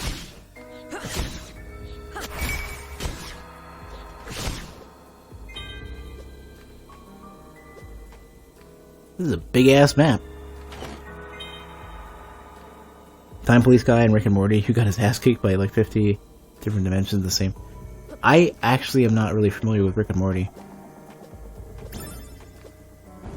To better answer the question, Resident Evil 2 and even the first remake are on my to-do list, but like not soon. I'm not in a rush. A couple people at work really, really, really, really like Rick and Morty, and I just can't. So, like, I just hate the stupid freaking...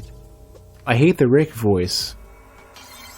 I hate the stupid, goofy, like, dumb idiot, like, presentation for Rick. And I hate his, like, stuttering and everything. It just bothers me so much. Whoa.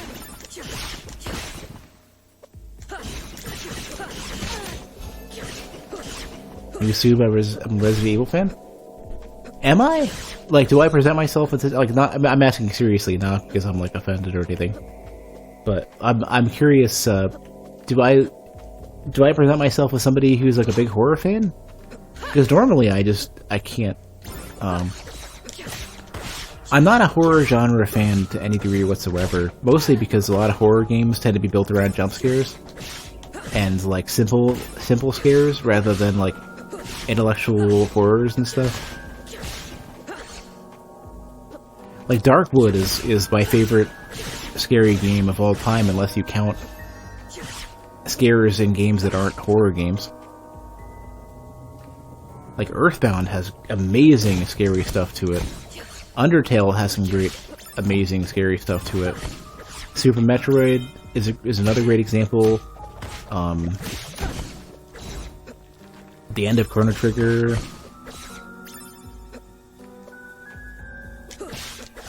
I'm gonna re-mention Earthbound, even though I think I already mentioned it, just for how much I like some of Earthbound and what they did.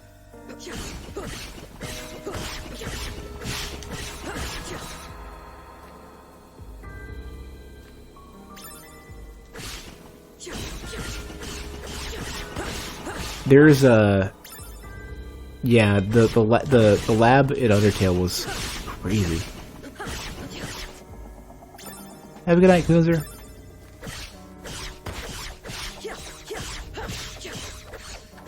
This is how long I've played games. The list of games that I've streamed, even, let alone the ones that I've played, there's very little horror in them. That should be a pretty decent list of stuff that's been streamed, with a couple of games that were missed.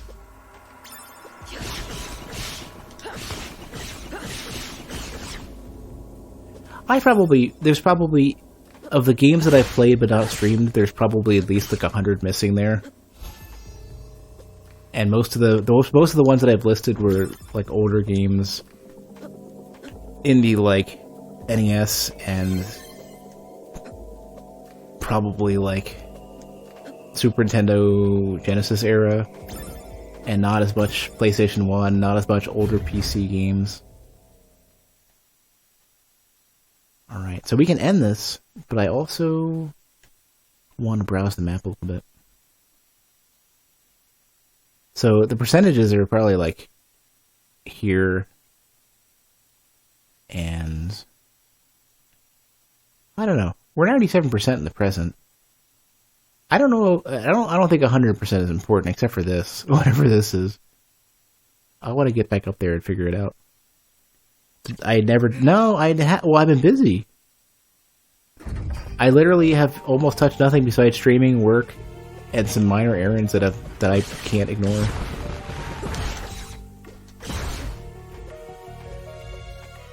Like, normally I have at least 6 or 8 hours throughout the week to do whatever I want, and that time is gone. And now I'm dipping into time that I don't even have by streaming super late. That I would have used to sleep, not to actually do anything.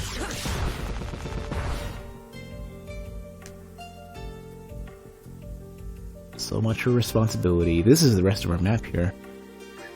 Oh, in the past though, there is some more stuff that we missed. No, that's already closed off.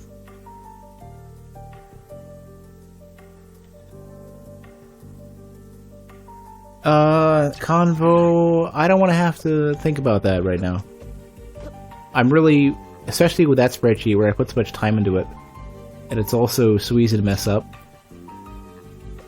I don't want to think about giving permissions away to that spreadsheet.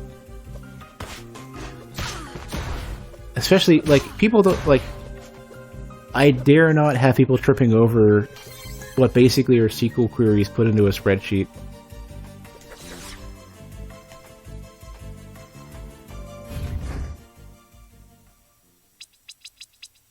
I mean, it's literally SQL queries. It's effectively SQL. It's just written with it's just not MySQL or Microsoft SQL. It's Google's interpretation of the syntax for their spreadsheets.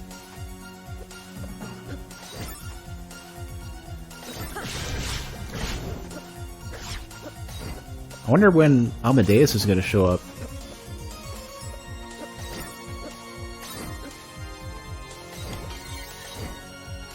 And the vampires, or the succubus, incubus.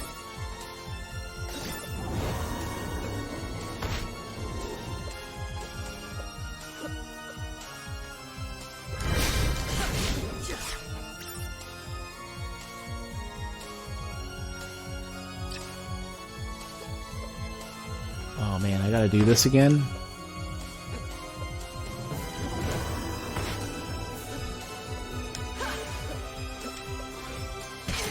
Ah, damn you, I hate you so much, freaking terrible bastard.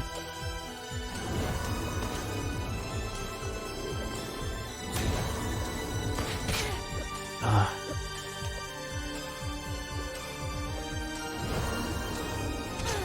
Oh my god, you suck so much.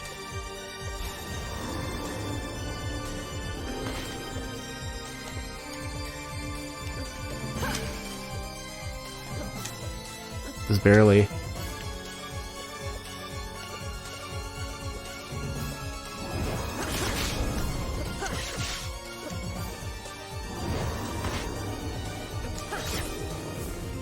Oh my god, Convo, are you just looking up TV tropes for all the game tropes?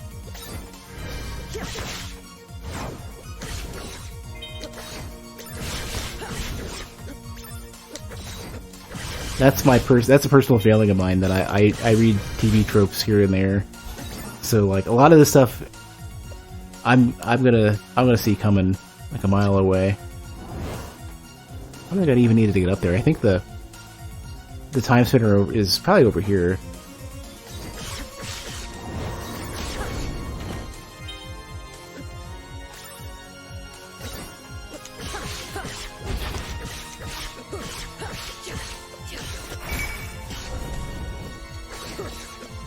You're really generous with level ups.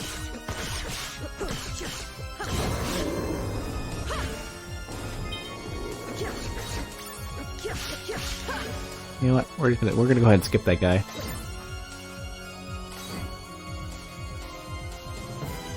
I can't remember where the Timespinner was. Maybe it's over here instead or something. I don't remember.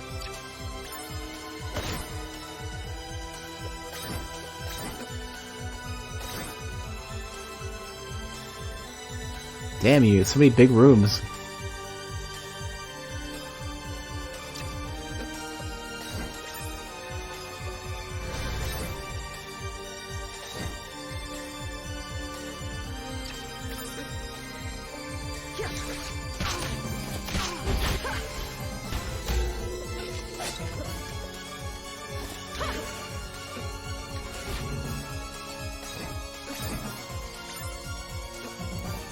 Wait, one of these just leads to the fight for the final boss, which would be...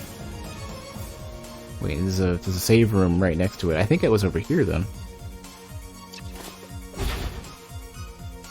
Is there a reason why they have dots in them? Items that I've already gotten, I think.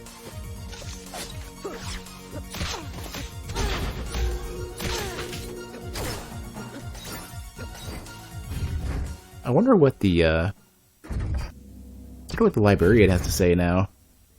Like Metroid, Super Metroid had a really consistent... It's over here is where I want to be. Super Metroid has a really consistent convention for that, which a lot of Metroidvanias took, and then I can't remember what they did with them. If they copied them perfectly, or they changed them up a little bit, or what. With this game, I don't know what their convention is. There's more peeps! Eternal Mother. Take us in your hands, Mother. Greetings, child. Time connects us all. Huh. Well, that doesn't concern me at all. Lakeem is a moon of the gas planet Coriander. It is one of two life-bearing planets in the solar system. This and that. We already read this.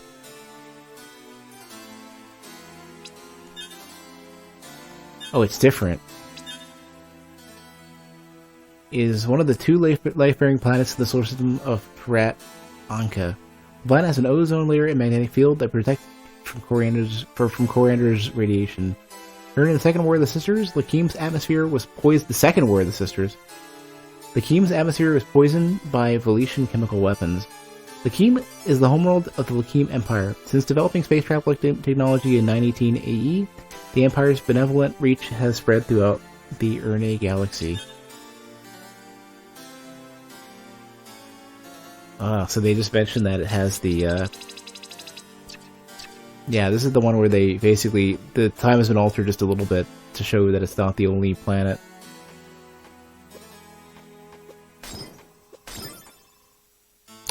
More stuff. War of the Sisters. Lakim's bitter rival, Velite, was ruled by a mad despot who wished to control Lakim's resources. In 38 AE, after Lakim rebelled against Velite's oppression, they destroyed the portal between the worlds. This brave act by Queen Elena the Great, founder of the Lakimi Empire, ended Velite's oppression and won the War of the Sisters for Lakim, beginning a new golden era, rather than destroying the planet entirely. Yeah, let me see. Yeah. Build a device that would destroy it forever. Yeah, so instead of that, we just severed the portal, and so what is this all about? Velite is a moon orbiting the gas planet of Coriander. It is one of 2 life-bearing planets on the Anka solar system. The planet has a unique atmosphere called a plasmasphere, which is full of plasma, a special type of radiation. In 14 BE, a portal to Lakim was discovered on a remote island in Lothar province of Velite. In 1 AE, the ruler of Velite began colonizing Lakim. In 38 AE, at the climax of the War of the Sisters, the portal between the planets was destroyed. Velite was conquered by Lakim in 1025 AE after a 9-year war. So basically, rather than full-on destroying the planet, we've resulted in a planet surviving and then being enslaved. How are you doing? Hello again. I hope you're enjoying the wealth of historical knowledge the library has to offer. But it's different and worse now, maybe. Well, I don't know. It's kind of hard to choose between complete planetary genocide and enslavement.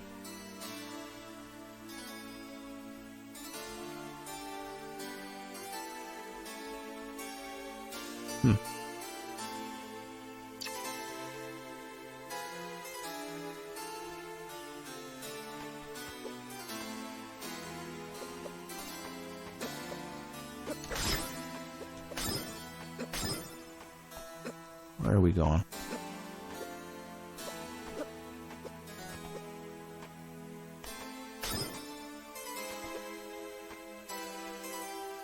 Alright, go save, go transport, make our way to maybe the end of the game. Looking for more holes in the map that are really easy and obvious. I think this is where we're going, though.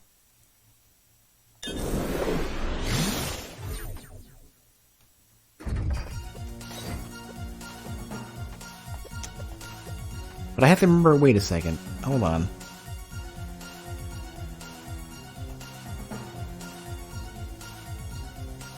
I feel like it's up here, though. Hold on a sec. I think I went to the wrong place. But this is his tower, though.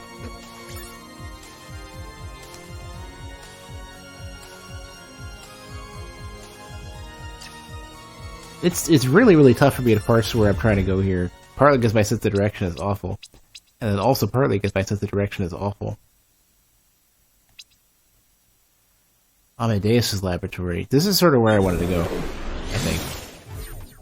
Wasn't it like I go a little bit up from here and then we're good? Yeah, this is right.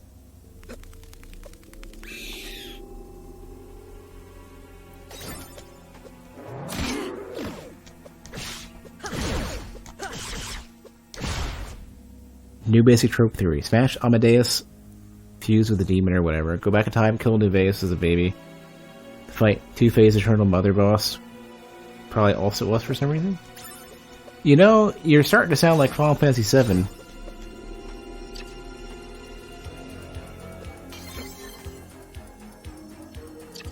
I feel like I can go in here. No. Well, Final Fantasy VII's pretty generic trope, minus the specifics, which are interesting. But then again, tropes aren't really tropes without somebody to set the trend.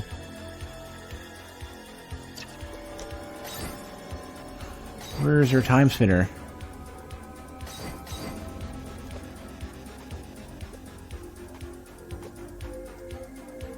Also this creepy dude.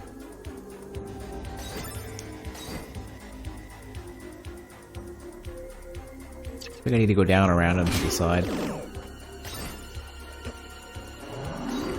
This is looking right. Did I give up exploring? I couldn't get any higher.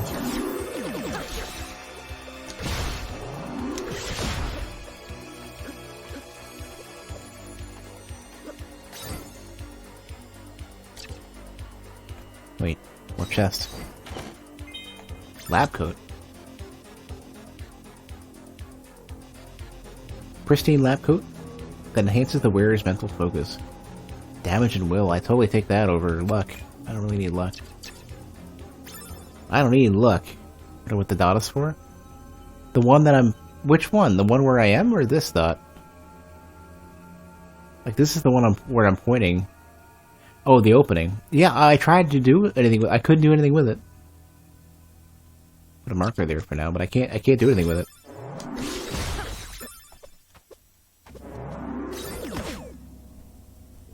Where's our freaking Timespinner?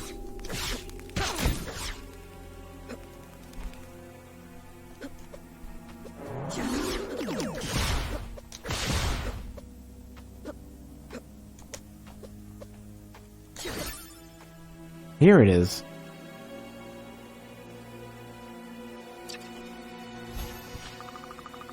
I could find my father. I could find my father now and end this. Or I have the tuning gears. I can go to whatever time I want. It doesn't just have to be about revenge. I could fix things. I could kill Nuvius before he ever attacks our clan. I could save my mother. I marked it! And I also have a save. Or in the least, than the others. I could go back further. Stop the War of the Scissors from ever happening. Kill their emperor. Vol Terrorless. Let all of my friends live better lives. And maybe stopping Lakeem from ever becoming like this. Linnaeus, those are big changes. Aren't they worth it? You've changed time so much already. Reality might not be able to take much more. If you do this, he will become powerful. He will rip you away. It would be a sacrifice, Linnaeus.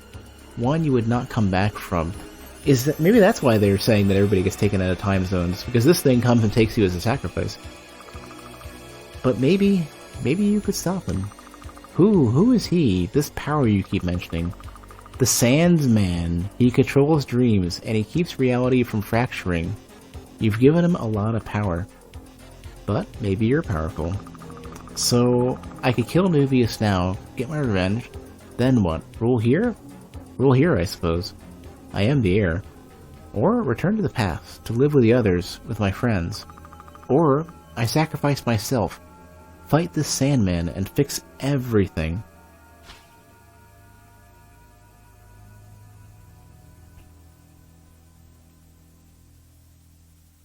Wow, you have some big ass options here. Holy crap. Let me fight. Let me stop. Hold on, I could just leave as well.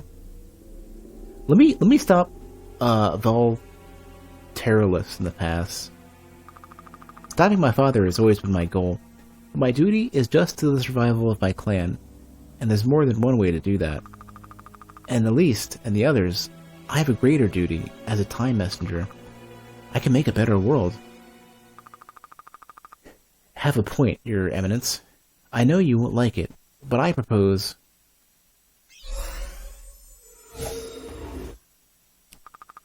Intruder, guards, who are you?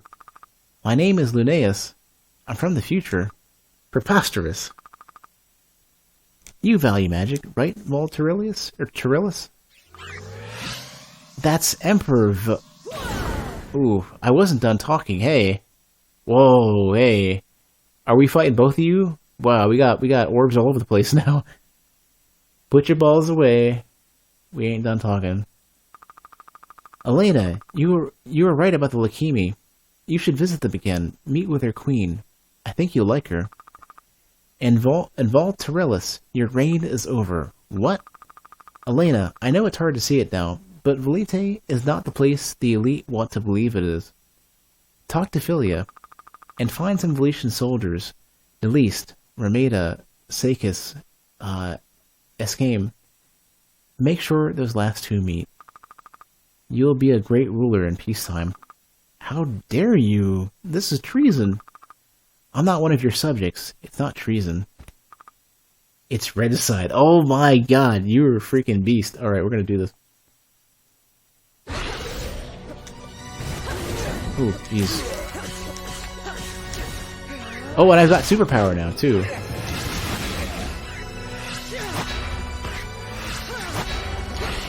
So notice my mana bar is purple. See, he can... Oh, my time's almost expired. That's what's going on. He's basically a version of... oh, he's completely a version of... oh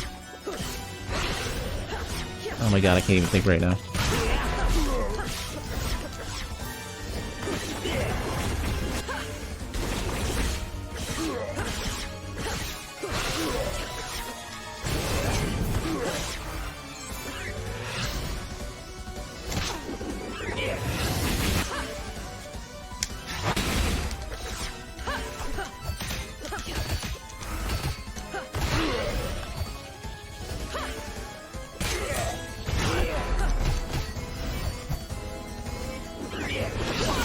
He's basically a version of Dubious.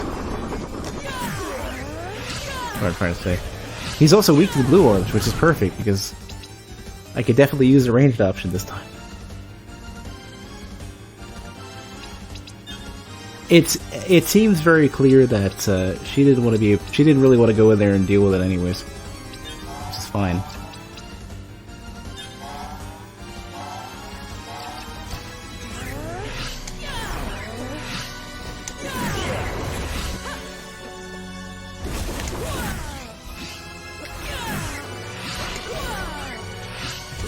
Whoa, easy now.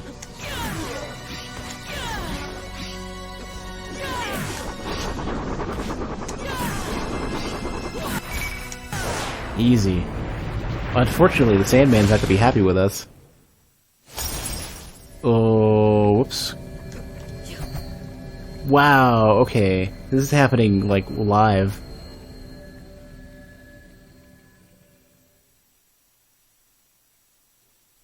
They didn't pause the game or anything.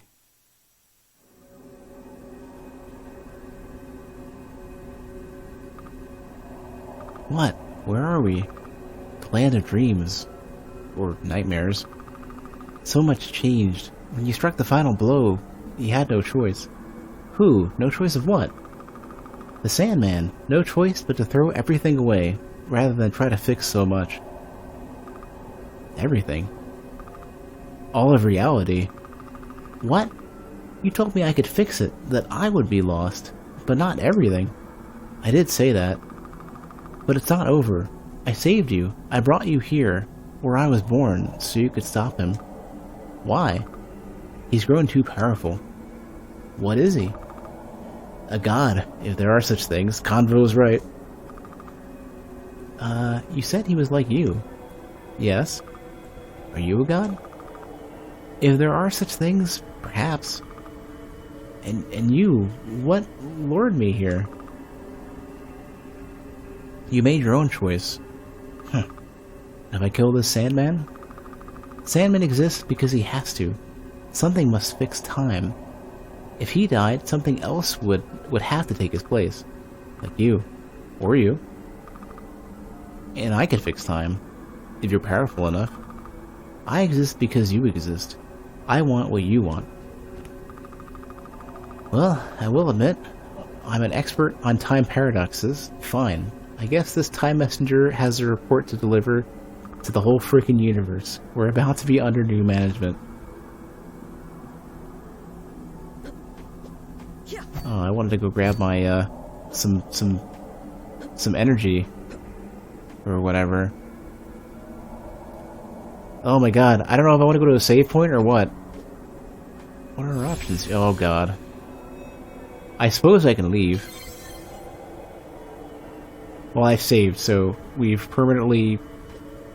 whatever we've done. I'm hoping somewhere.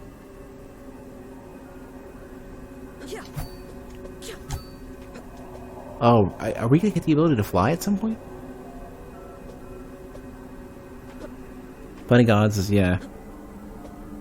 Totally what we're doing.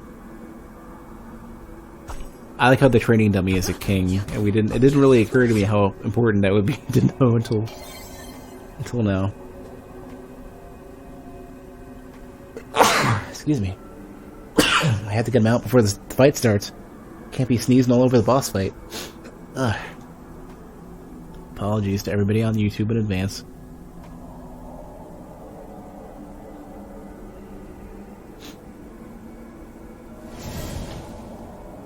You? Me? You've got a lot of nerve, Dreamling. Don't talk like you're so much better. You wouldn't be this powerful if not for me. If not for her, you've caused me a lot of trouble, old girl. The Sandman is the lion? So I hear. The messes you've left behind. Tisk tisk. I'm amazed it took this long for you to destroy reality. I didn't do this, you did, and I'm here to change it back. Is that what the Dreamling told you? Well, no matter. You are but a shade here. This is my realm. Here, I am God. I am all that is and all that there will be. Not have I have anything to say about it. I am all-powerful, girl. You've ensured that. The Dreamling may have ensured your continued existence, but it won't be for long. Well, this is something else. This light, I recognize it somehow. Wait, I can see home through here. You said it was destroyed. It was. This gate reflects your dreams. It feels so real. Dreams are powerful, especially here. Do you wish to return? Is it even possible? Dreams are just... I can return you to Lakeem. However, it would only be a dream, a mere reflection of what could have been. I can see Nell again. Let's do it. There are some things I still want to do. But what if I don't want to do anything? But that's cool they lay back. I was concerned. But there's not anything I want to do. I want to go fight some boss. Ancient... What? There's a whole other level? Are you kidding me? With like spooky abyss music.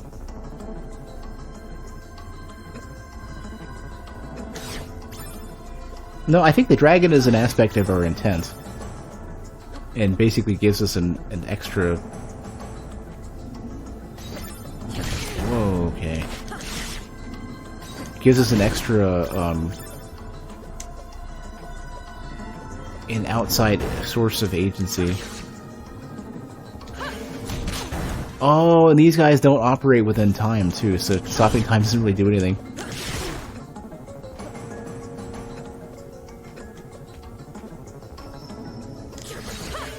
Nothing does, yeah.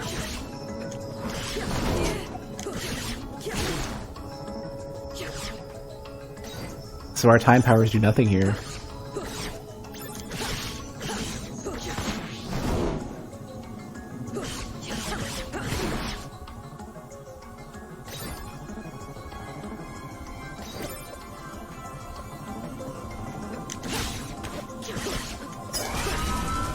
Whoa, cool.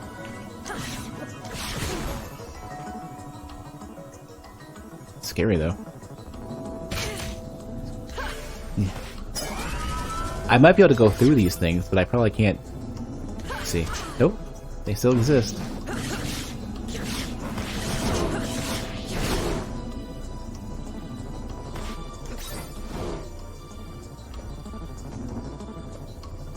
Oh no.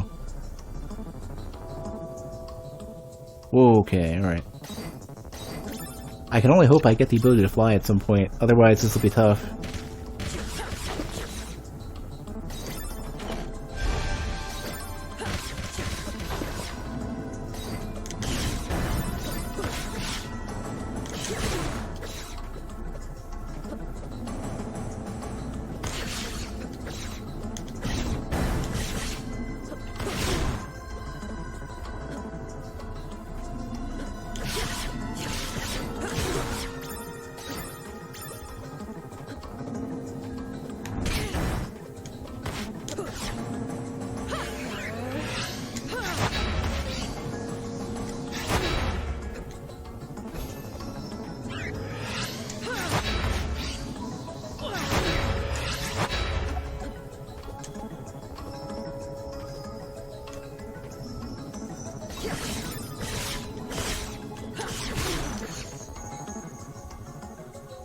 Wonder if you can go into our dreams and destroy Nubius instead? You could. I don't know what that's going to do for the ending. This thing is super anime.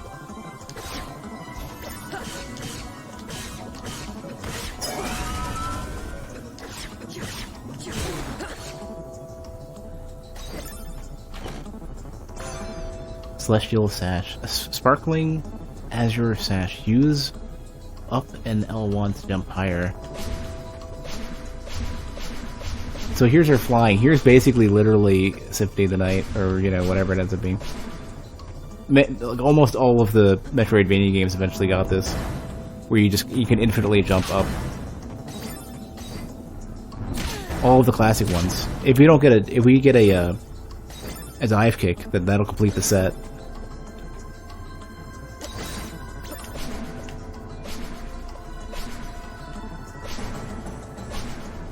The Holy Knight ever get that? Wait, you can just keep going? Oh, you just hold the button, okay. What do you mean Holy Knight?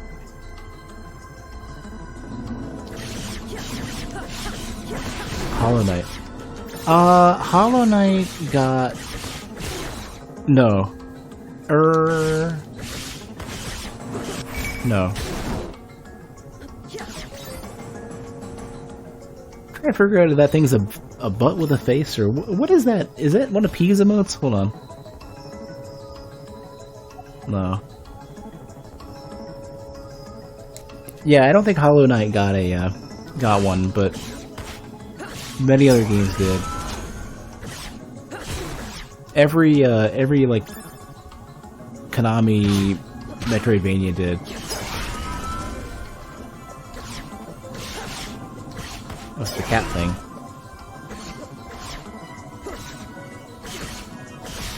The dirt face one I don't even recognize anymore.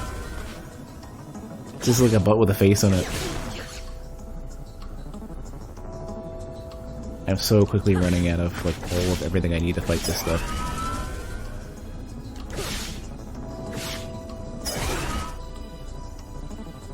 I would love to have some emotes and logo stuff that I could sell. If I could get a couple people to rep my merch.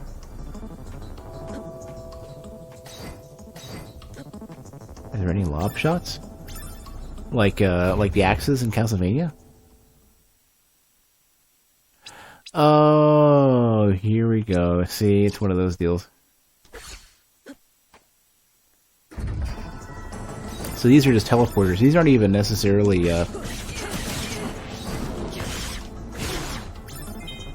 Dream Wisp. A weightless piece of candy. Gives experience to equipped familiar. Awesome.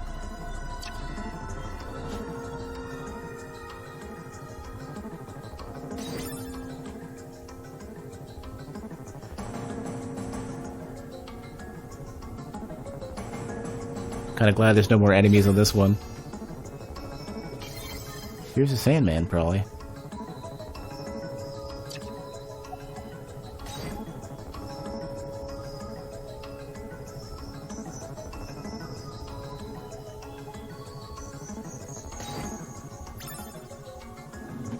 Watch it get at you.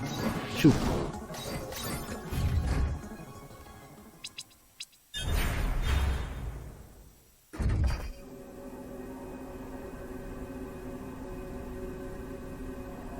Well, we're already 84% on this, so...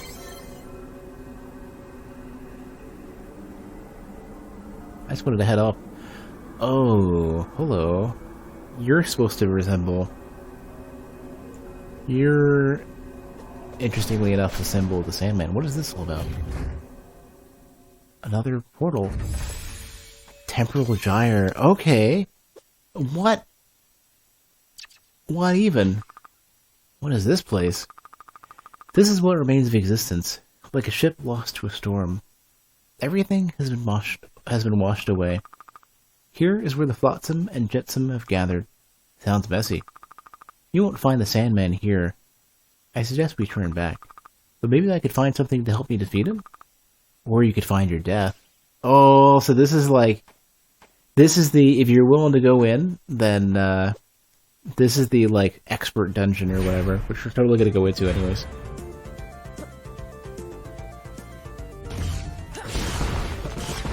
Yeah, so even as a boss gate, there was an area in Portrait of Ruin, which was like a big dungeon that was like this. It's a series of challenges.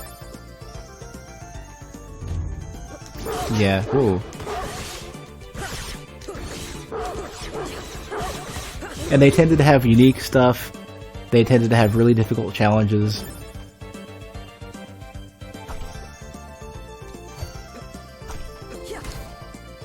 Yeah, this is literally the like difficult super dungeon that just gets harder and harder and has no save points. But you get, I think you get something every time you go through, yeah.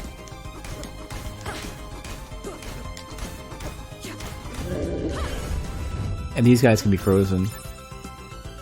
Let me see. What's this thing called?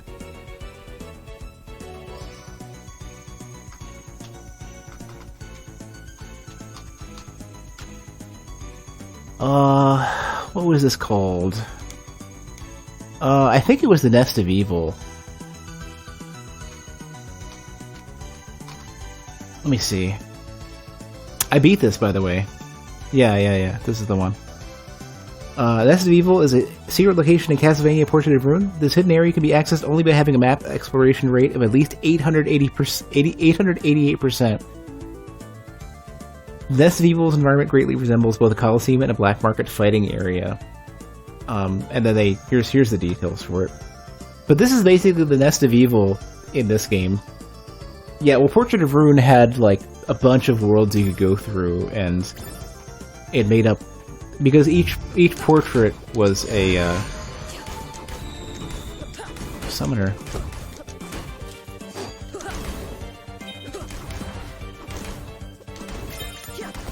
Yeah, elemental beads and stuff. You're getting high-end unique stuff here. It's like Super Mario 64 to some degree, yeah.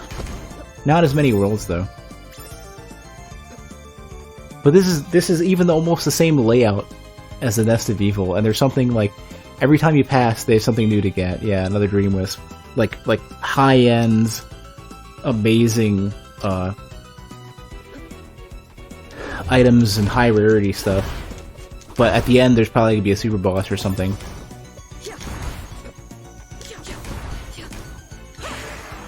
Ooh, hello. Oh, it comes out. It comes out literally only when you have the. Interesting.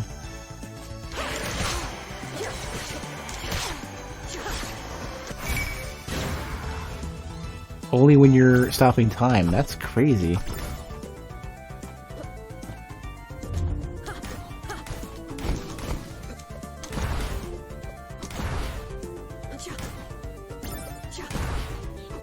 Yeah. The Flotsam isn't too proud of me.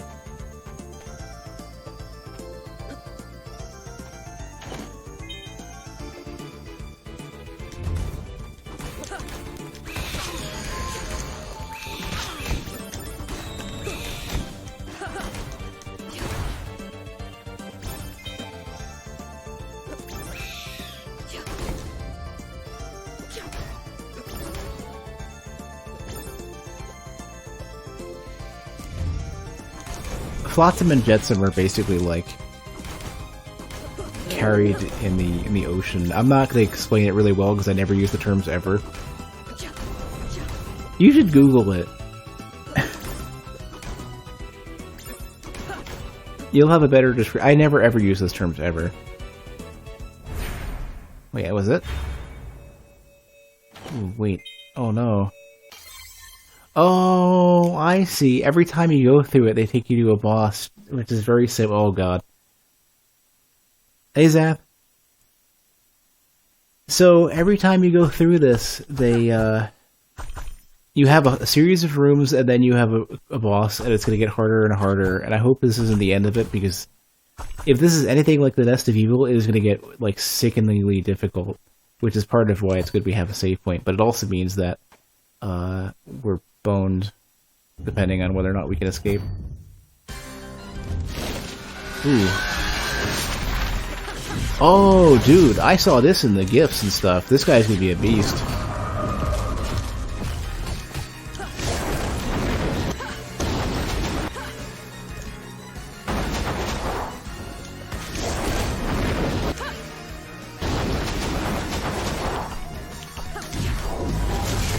Whoa, hey Kay, okay. She can use these? Whoa, hey, easy now, friend.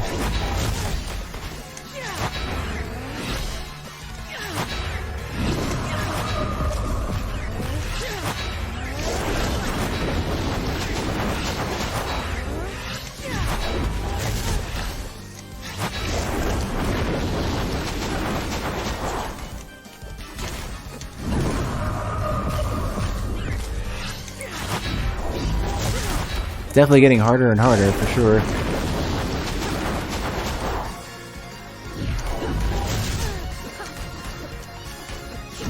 Starting to resemble, like, earlier Castlevania difficulty now. Where you have to be serious about it.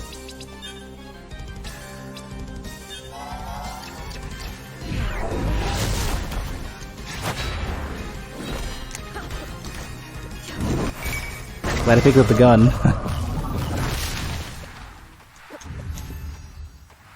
Ifrit, okay. Looks like you're throwing a meatball on your phone. Oh man, now I have things I want to make for dinner tomorrow. Forbidden Tome. Conjure scimitars to cut down foes. And that's gonna be an orb. It is gonna be an orb. What? Oh, cool. And it doesn't consume mana to use a full screen projectile. What's the damage? 28. Wow, okay. This was not a refight. This is a completely new enemy. And that's what... The Nest of Evil had a few of those as well. More beads.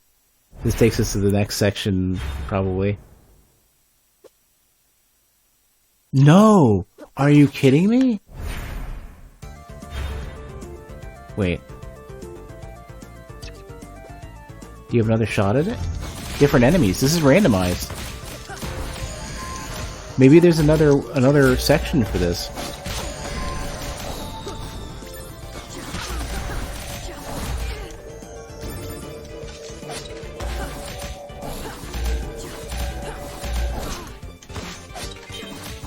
There might be more bosses here.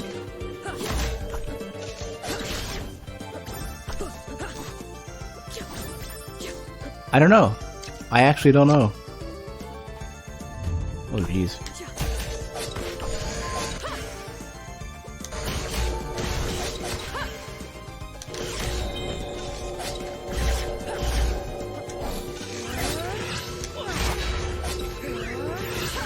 Oops.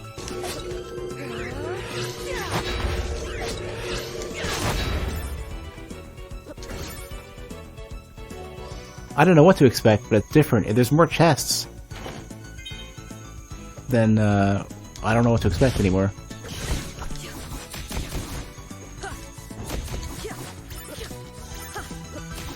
More items and stuff, so I'm totally cool. Keep going. What might the boss be at this point, though? So basically, this is a version of the Nest of Evil with checkpoints, maybe.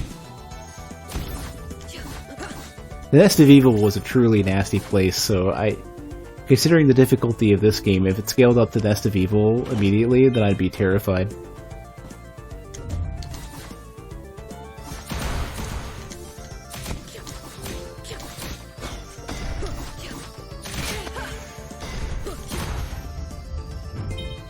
Warp Shard. Yeah, the other gaming convention, when they're out of unique items to give you, they give you symbol items.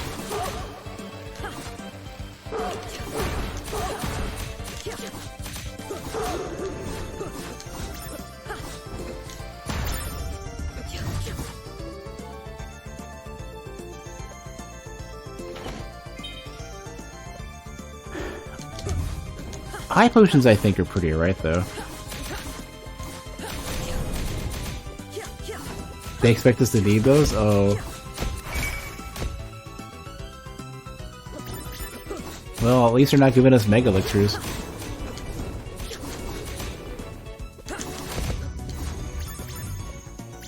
These scimitars are crazy. They're making this pretty easy.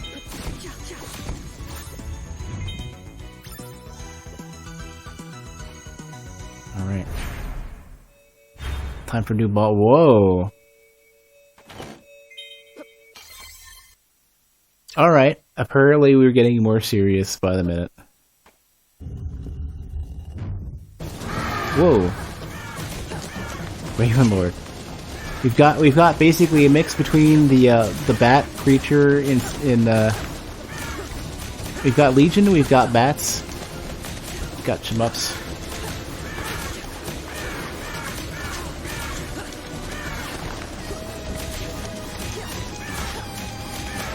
I'm just gonna stand over here.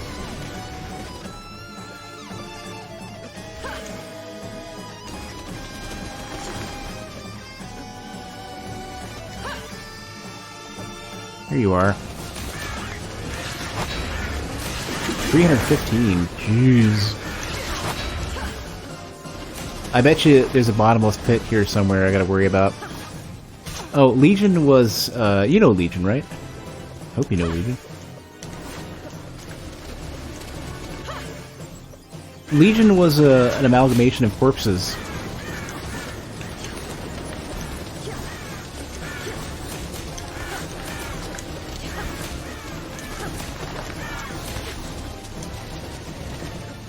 Or, well, they weren't really corpses, they were still alive.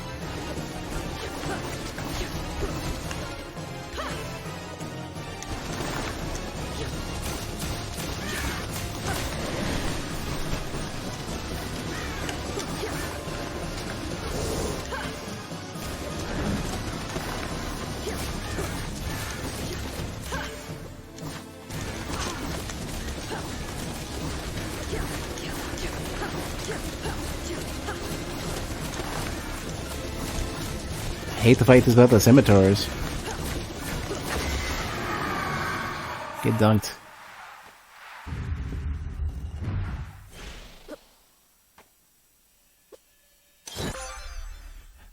Nether orb. Rip enemies apart with dimensional rifts. Oof.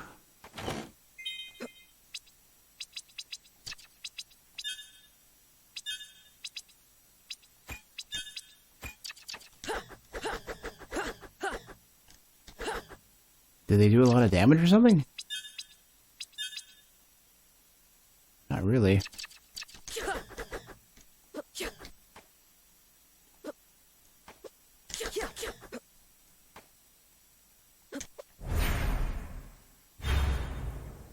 Brain-looking thing for Symphony of the Night?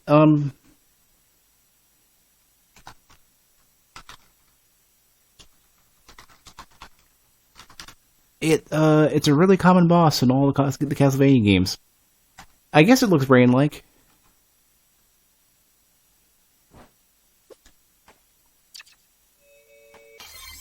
Let's do one more.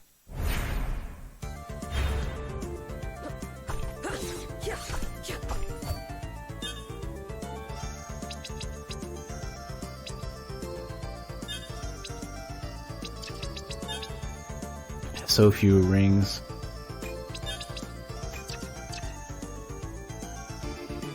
I think there's been a few different names for these things.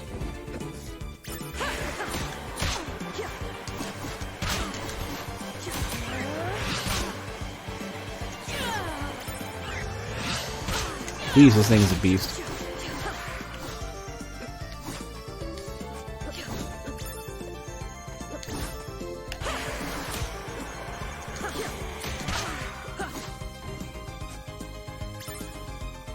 It's gonna take some time to kill this thing, as we gotta charge up our orb powers. You have to craft many of the rings. Yeah, you get like a starter one. Ooh, cool.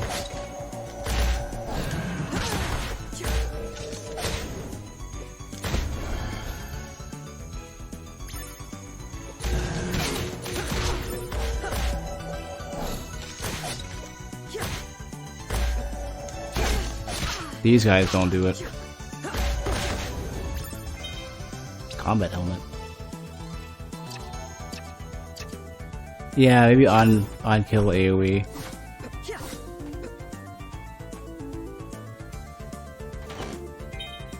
High potions.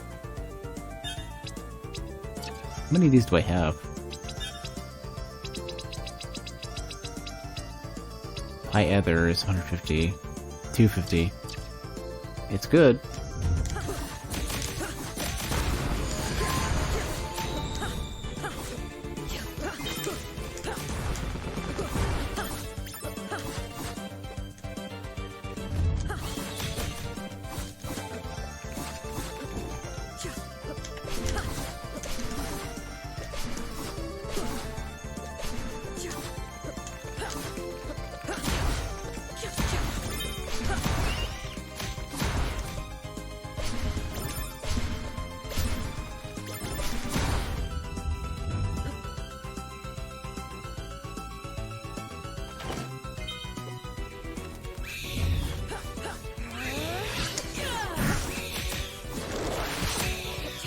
Whoa, I just realized that's the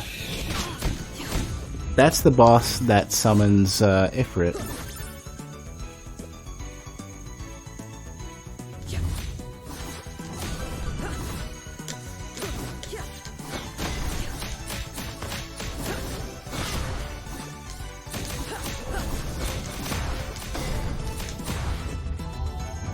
Yeah, that would have been rough to fight. That would have been Nest of Evil territory right there. Gold necklace.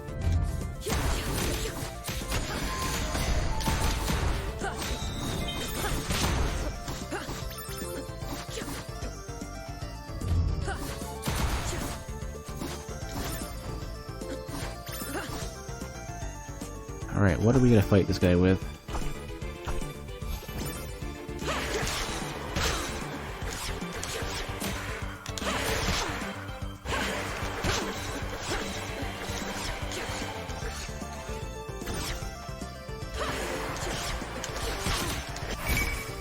I think that thing always gives you a level up. It certainly feels like it. Nest of Evil has bosses as bosses as mini bosses, pretty much. Nest of Evil is nasty. You'd fight something big, like, in the middle of everything. Oh, Ravenlord again, okay.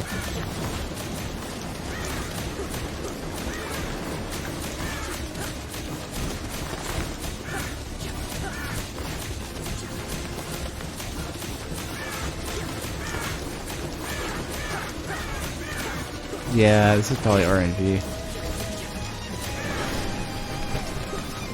Wonder how many bosses could exist here.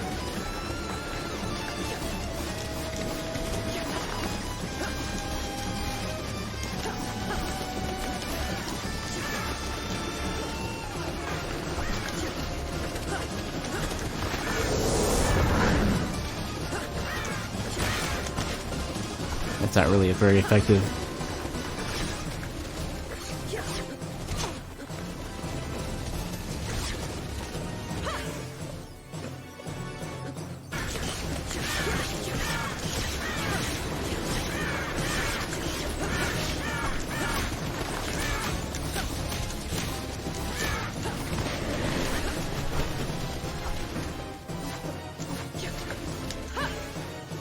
Oops, gotta use this ability more often.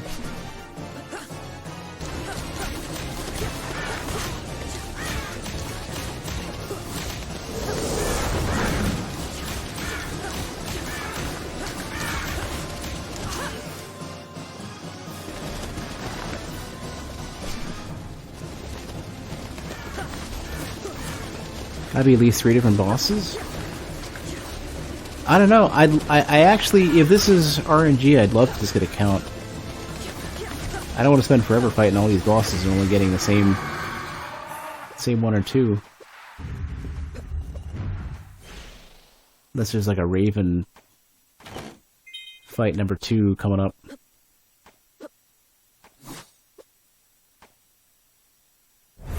Yeah, Swiss, this is a mistake. I'm enjoying the game, but I'm pushing it too much. What's the name of this dungeon again? actually don't have any idea. The one that I'm currently in is called, like, the, the Temporal Gyre. There's one more area for me to look at. I haven't bothered with yet.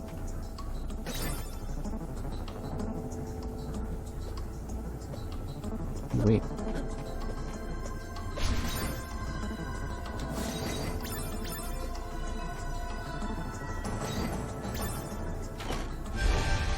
Yeah, I want to go and fight the Sandman and see if I'm capable of beating him tonight.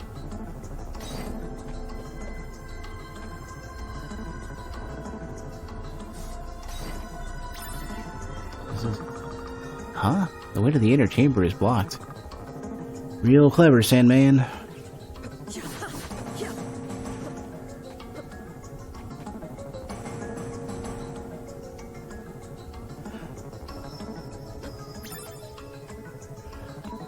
Yeah, I think the gyro will be an extra thing, so I'm not...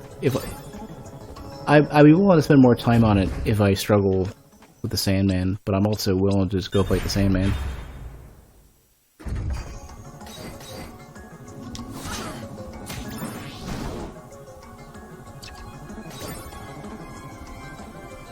So I want to know the number, just a number.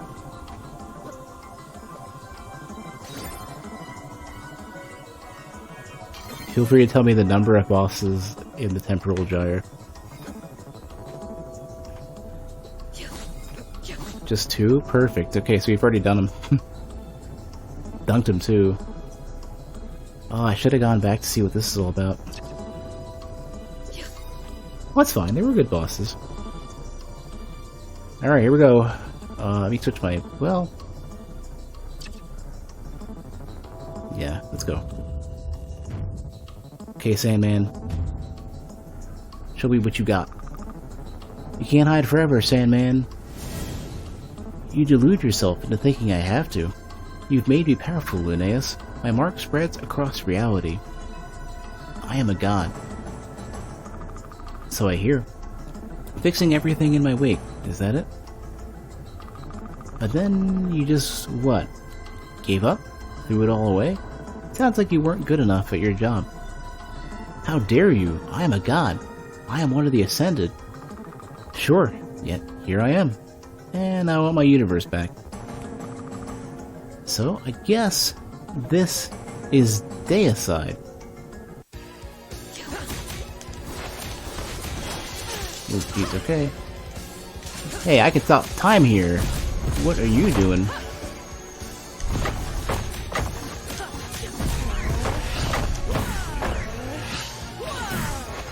Not especially strong against them.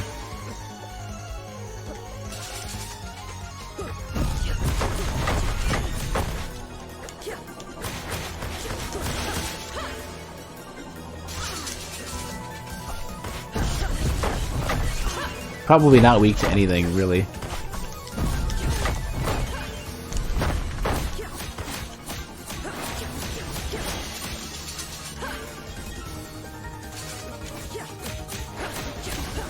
There's gotta be some special power to Sandman besides just chilling off to the side.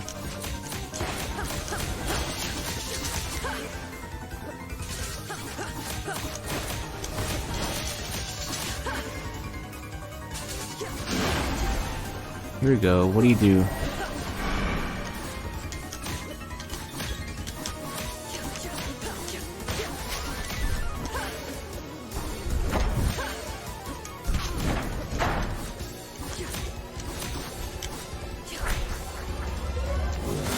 Oh, geez, okay.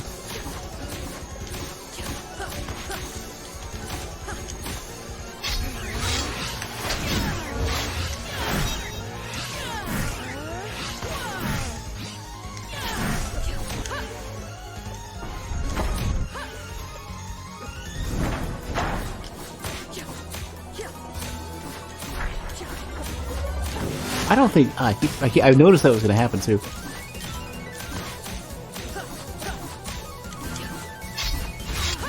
So where is Amadeus in all this? Oh, jeez, okay.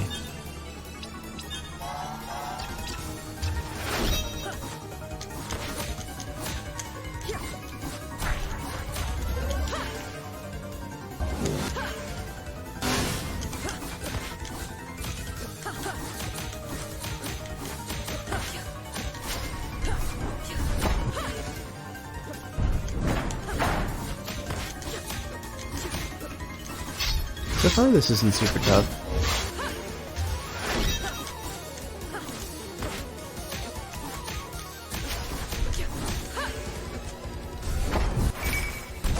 Yeah.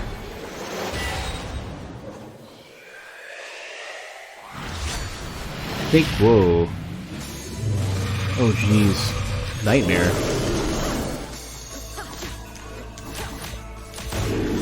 I knew it! I totally called it though. Whoa, jeez. Okay, what the hell?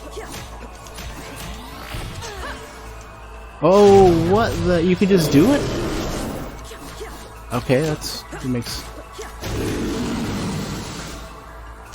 This is redonk.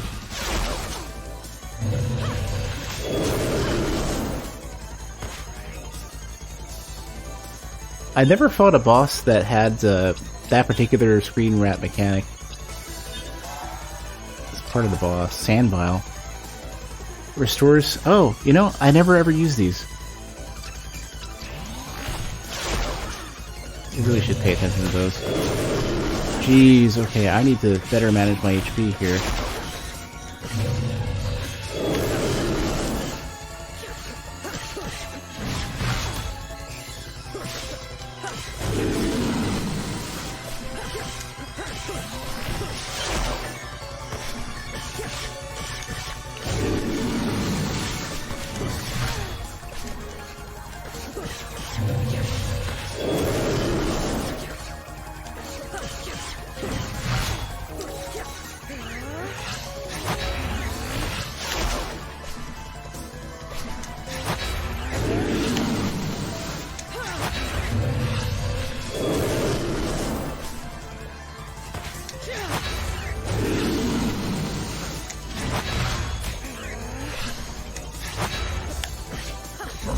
I really have to do something about my HP, like, right away.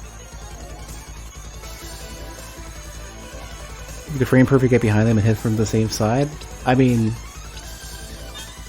It's probably somewhat possible in some way. Whoa, easy now, friend.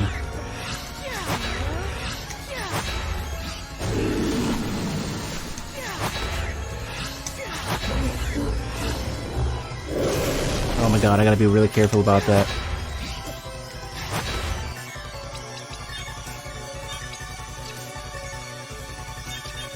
Oops.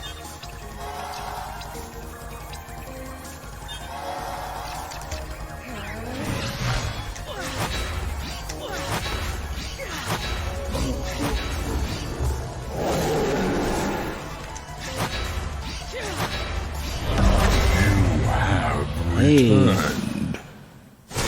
Damn. Him being one of the first. 52 months.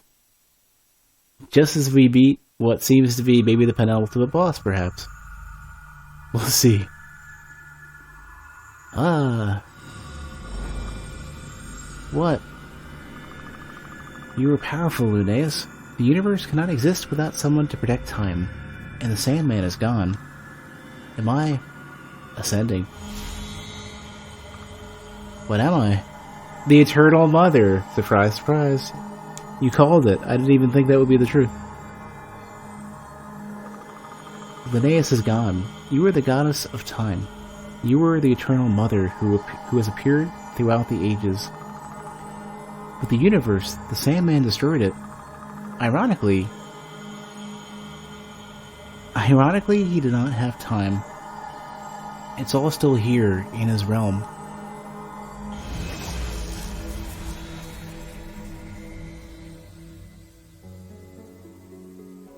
Time had to be restored.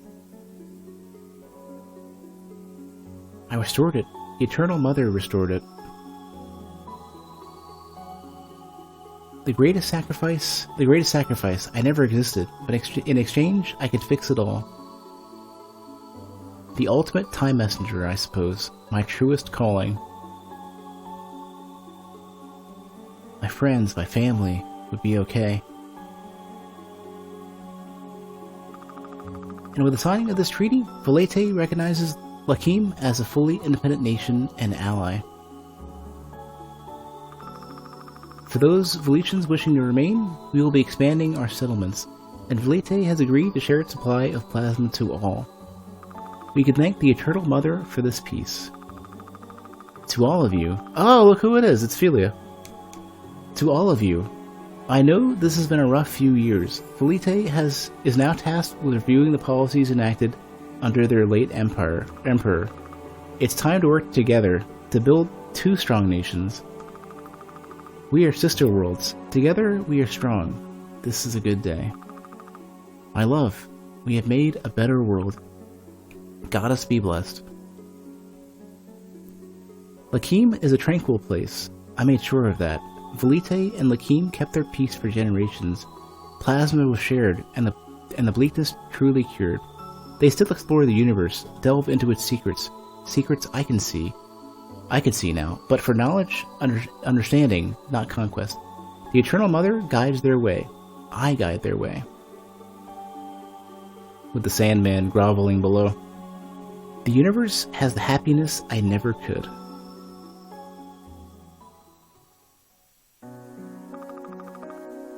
Mama, she has your eyes. Is she designed after you? No, my dear. This is the Eternal Mother. She watches over all of time.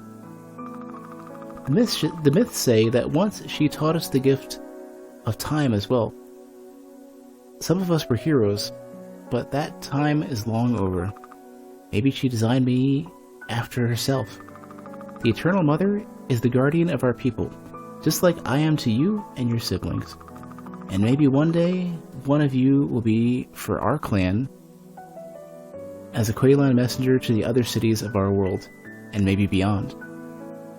But we have seen peace for many generations. Hopefully you will never be needed, and we can be a family together forever. I like that. Now give thanks to the Eternal Mother, like I taught you. Thank you for your protection and love, O Goddess.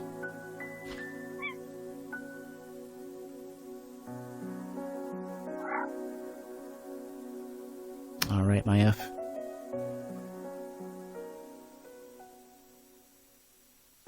Pretty sure that was his name. Or its.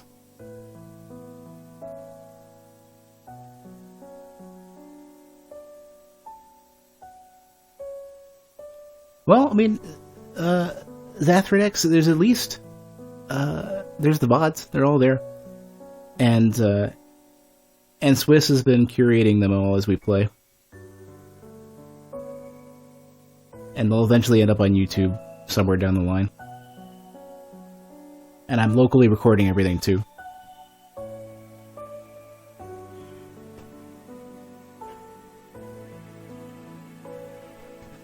When this goes to YouTube, I'm probably going to split it up into two parts. Take it easy. Jerp again.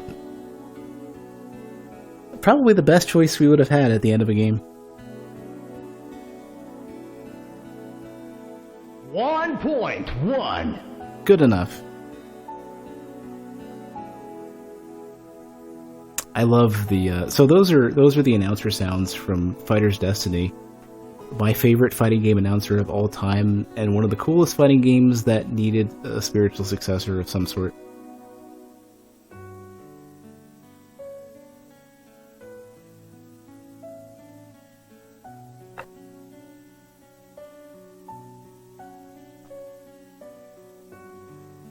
The Black Knight always triumphs!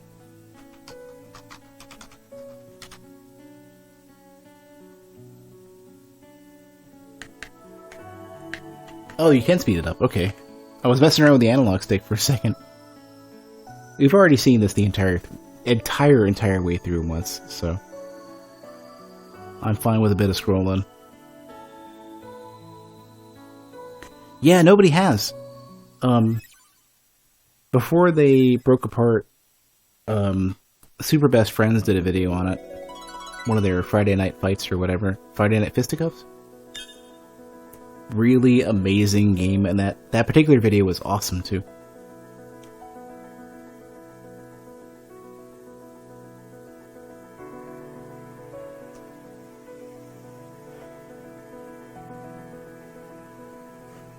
So Nightmare technically technically wasn't super well explained, but Nightmare is basically sort of like...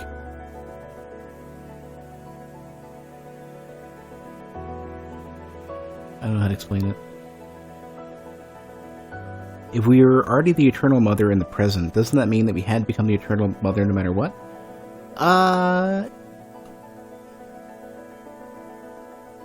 Technically, to initiate the infinite existence, I guess, assuming it isn't retroactive, I don't know. I'm sure this has been discussed somewhere to death. Like, it's probably been endlessly discussed in the forums somewhere. Under some super spoiler thread that I'm gonna go find later.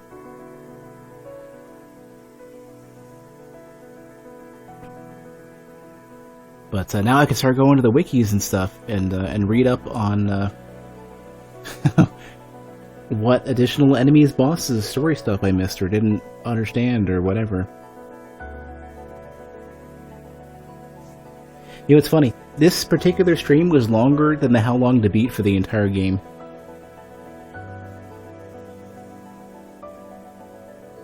And I feel bad for anybody who now has to catch up on the VODs or the YouTube.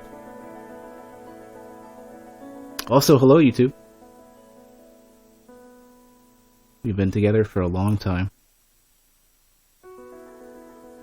We've never ever liked the time changes as you do things in the past, but only specific things. But the fact that a huge lazy lion was managing it... The lion I'm not really sure about. Nightmare seems to be basically what, like...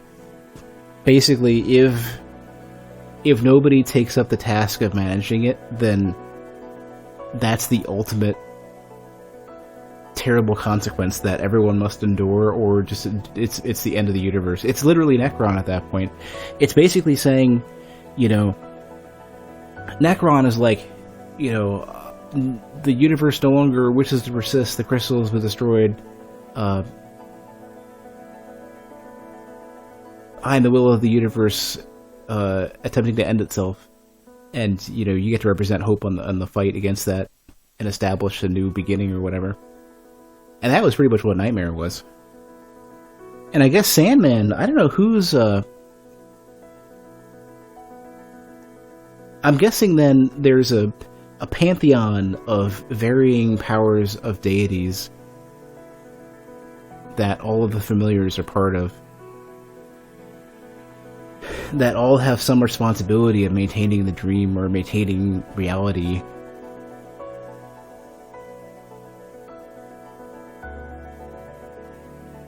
I'm supposing.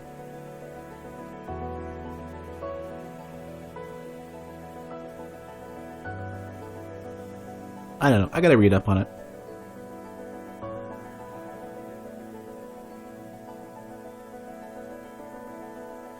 Yeah, with Ifrit and the Raven boss, I don't know what their story is.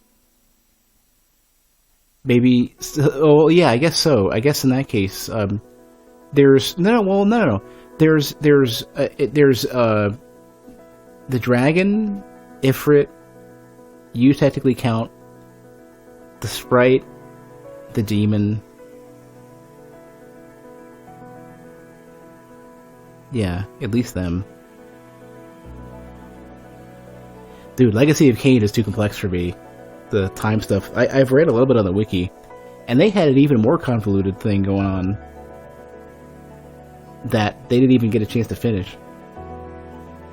I couldn't wrap my head around it. I'd have to go back and read it again.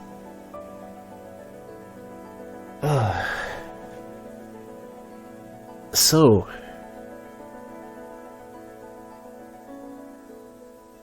Well, the Sandman is basically, we have another, I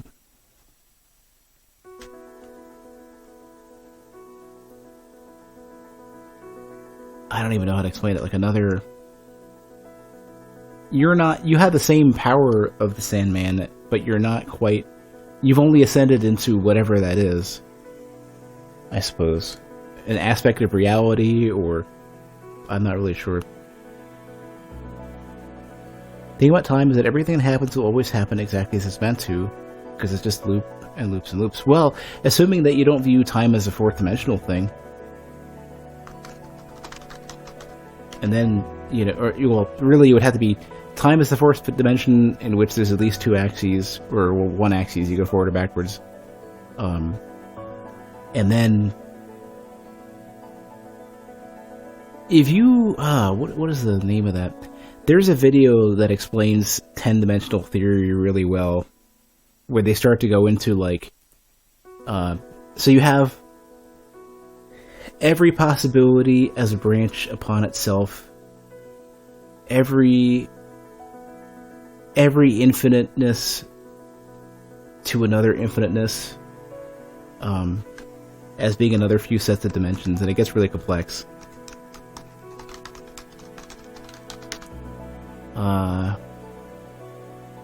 I think it was imagining the 10th dimension or something. We can talk about it tomorrow on Discord, but it's getting kind of late. I'm actually looking for somebody to raid. I'm browsing to see who's even online this late.